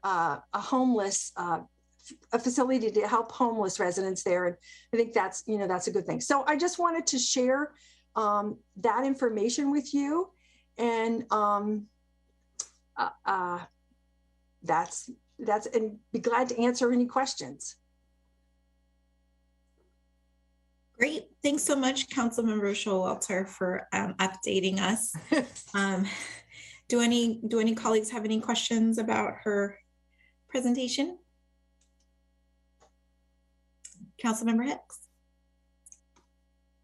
This is more of a comment than a question, actually, but yeah, I go hiking there a lot and it all sounds good to me. I just say put a lot of trees around it because I don't need to see the treatment plant when I go hiking there. And I'm sure the people in the transitional shelter would like a lot of trees, because I would if I were living there. So otherwise, all good. You know, that's really an interesting point, because down there, you know, that's marsh and grassland naturally. And there really wouldn't have been a lot of trees. But I think under the circumstances, you're absolutely right. It would be beautiful to have trees to mark it off and provide shade and all of those. Yeah, there wouldn't have been things. a lot of trees, but there wouldn't have been a building there either. So exactly. Now that there is a building, put some trees around. Okay. Yeah, looks great, Pat. Thank you. Okay, thank you. Oh, and I also wanted to share that I attended the a BCDC meeting about 2 weeks ago, and one of the things that we approved was the new report called Bay Adapt, which is a regional framework for planning sea level rise implementation. And I would be glad to share that information with anybody who's interested in it.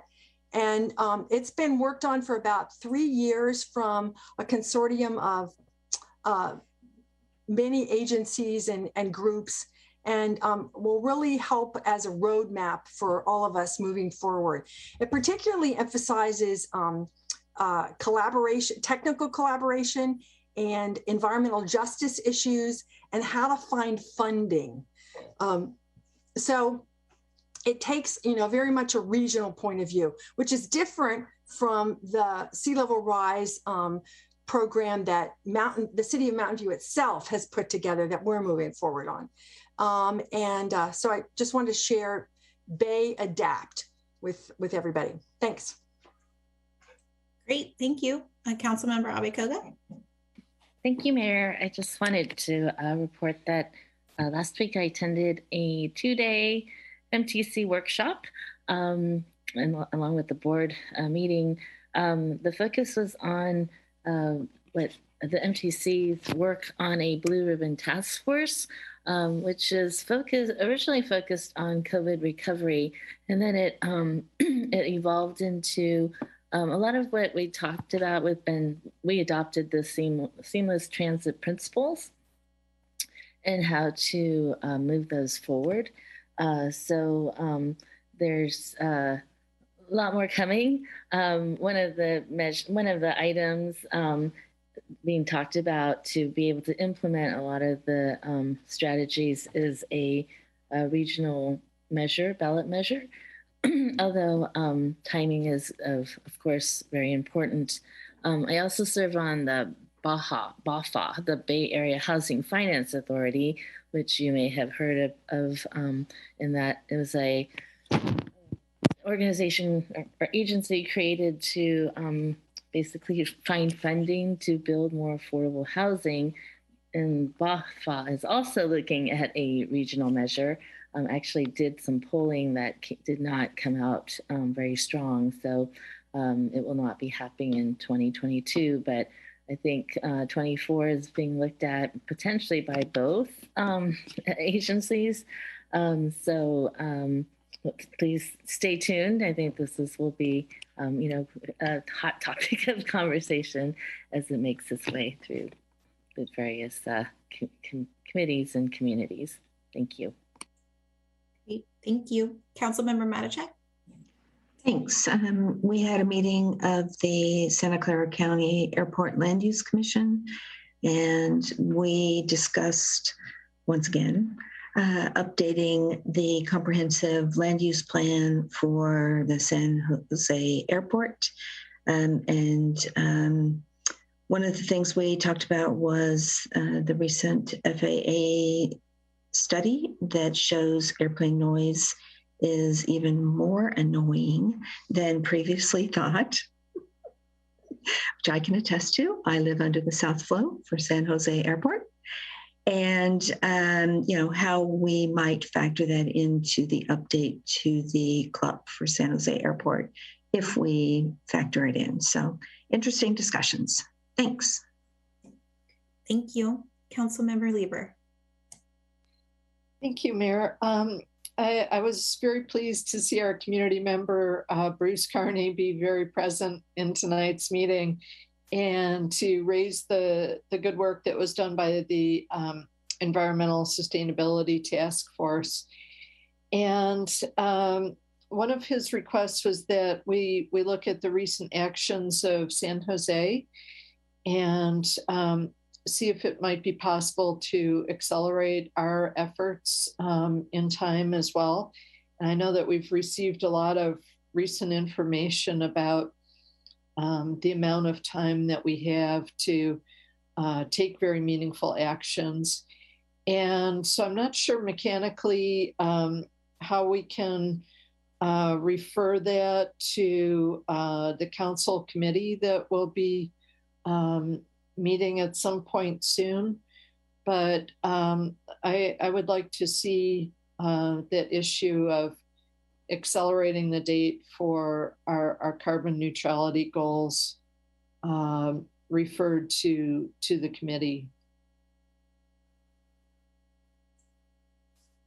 Great, thank you. Let me turn your question over to staff, if that's all right, Councilmember Lieber.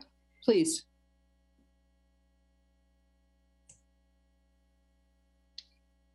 I would ask if there's interest to do this from other council members and find out if there's a consensus on this. Okay, so it sounds like maybe a strong motion then, City Manager McCarthy. Okay, Councilmember Lieber, do you want to just restate your strong motion and then we can see if it gets a second and take the vote?